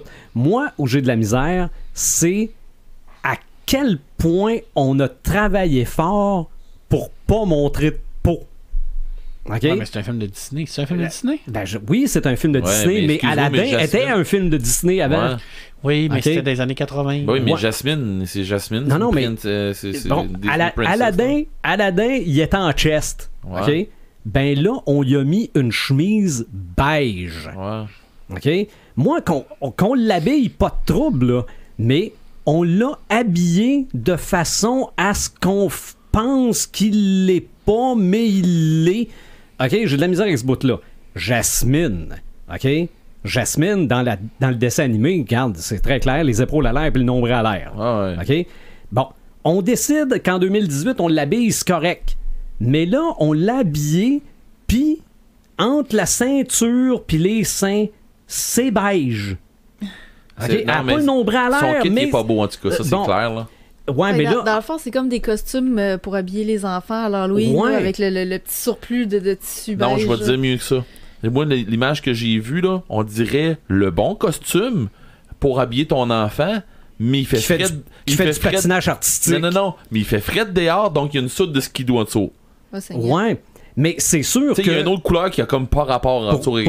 Pour ce qui est de Jasmine, là, la première page du Entertainment Weekly, là, on a tous vu la même page couverture. Ouais. La photo est à chier. Ça rend pas justice à l'actrice. Jasmine, elle devrait être... En tout cas, il y a des filles qui fitteraient mieux Jasmine que ça. Non. Cette fille-là, si tu la vois ailleurs, quand elle parle, quand elle sourit, c'est le top. Là. Ben moi, je suis désolé, là, mais je dirais pas, à Montréal, quand j'ai été au Comic-Con de Montréal, ma fille est posée à côté d'une Jasmine. Puis la fille, vous irez voir dans mes photos, là, vous irez voir, ma fille est posée à côté d'une Jasmine, puis c'est sa princesse préférée. Puis elle était contente d'être à côté parce qu'elle y ressemblait. OK. Mais c'est parce que je me dis, oui, on est en 2018, mais tabarouette, dans les 10 commandements, qui est un film religieux des années 50, les filles ont des costumes plus jasmine que ça. Non, je sais. Mais bon, regardez, c'est mon Sam Goss. Ils font bien ce qu'ils veulent, puis le film va avoir du le film va être populaire là, pareil. Non? Le fait que ce soit Disney, ça empêche à rien parce que c'est eux autres aussi quand même qui font les Marvel, hein, on s'entend là. Puis il en tue du monde, puis il y a de la peau là-dedans. Ouais, non, mais bon. C'est juste un petit Sam Goss de même là. Je finis l'année avec ça. Ouais. Imaginatrix.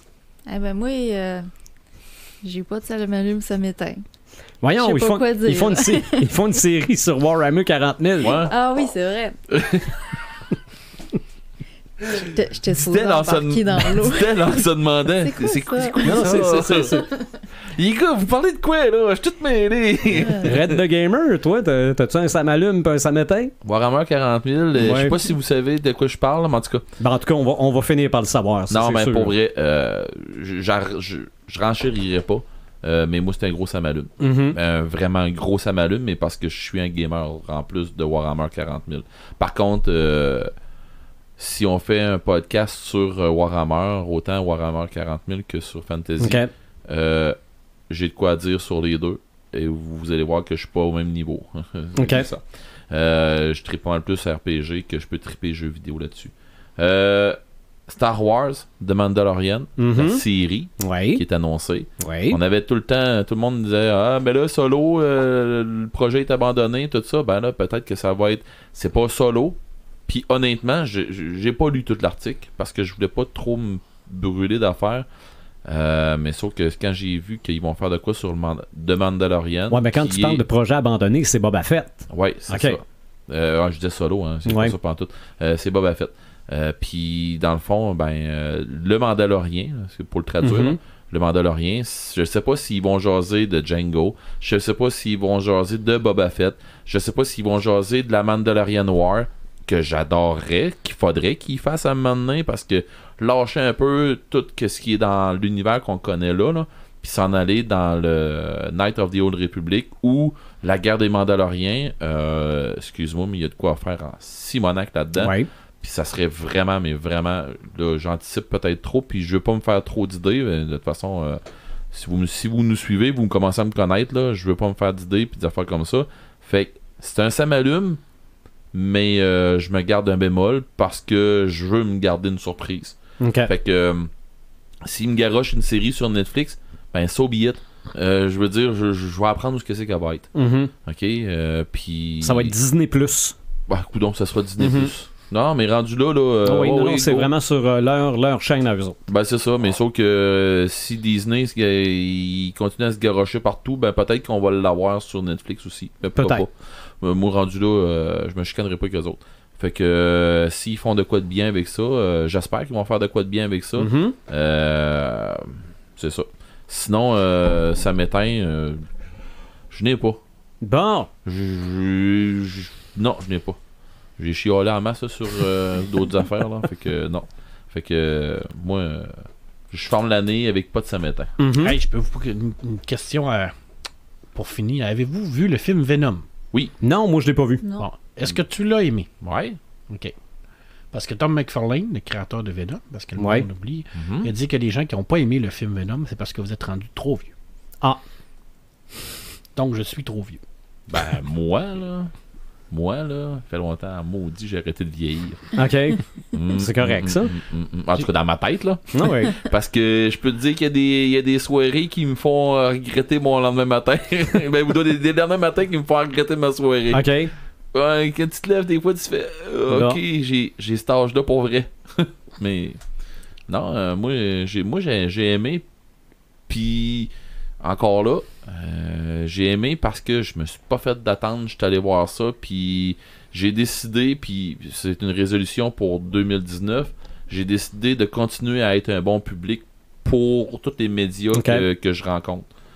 Fait que quand je dis tous les médias que je rencontre, là, c'est autant les films que les BD que n'importe quoi, j'ai décidé que je continuais à être bon public, puis ça m'a fait passer une année 2018 super le fun, autant sur la musique que sur les films, que les animés, que les BD, que whatever quoi, là, ben, les jeux vidéo. Ouais. Ben, j'ai... À décider de l'être bon public, il me semble que ça m'a aidé beaucoup. Ben, moi, je continue de garder ma théorie du craft dinner. OK? Si tu t'en vas au restaurant puis que tu veux un craft dinner, tu te fais servir un craft dinner, t'es content. Mais si tu vas au restaurant puis tu penses que tu vas avoir un steak puis tu te fais servir un craft dinner, t'es pas content. Ouais, c'est ça. Fait que Marc voulait manger un hamburger. Ouais, non, moi je pense que je suis rendu un vieux chioleux. Non, ben, la soirée... T'es pas si vieux. La soirée qu'on est allé voir Logan tous les deux, on est sortis de là en chiolant tous les deux. OK. C'est parce qu'on doit être trop vieux. Ouais, mais remarque que quand on a été voir The Air Revolve, on est sortis de là avec Martin, puis on a pogné la grippe tous les trois. C'est le bord du cinéma à se faire neiger sur la tête, mais bon. Hey, le prochain podcast, c'est l'année prochaine. Ouais. Hey, c'est loin, ça. Hey, c'est loin. Dans 2 semaines ou 3, là, on décidera, là. Mais on va trinquer à la nouvelle année. Oui. On va parler de Cocktail Geek. Nos souhaits aussi. Et nos souhaits pour... J'aimerais ça avoir une série de Warhammer 40 000. C'est un souhait, ça? Ouais. Mais garde ça pour le prochain. Ouais. Ben, je vais peut-être m'en trouver d'autres. Ah. Mais... je pense qu'on a jasé pour pire, là. Pour ce qui est de ce soir, je suis content d'une chose. Le ciel ne nous est pas tombé sur la tête. Oh. À part le thème de l'émission qui partait pas, là. Ben, tu vois, c'est une brique, ça. C'est pas demain la veille. Ouais. C'est vrai. Comment Vini, Vici. Je suis venu, j'ai vu et j'ai vaincu. Et j'ai dit bonne fin de 2018. On se reparle en 2019. Salut!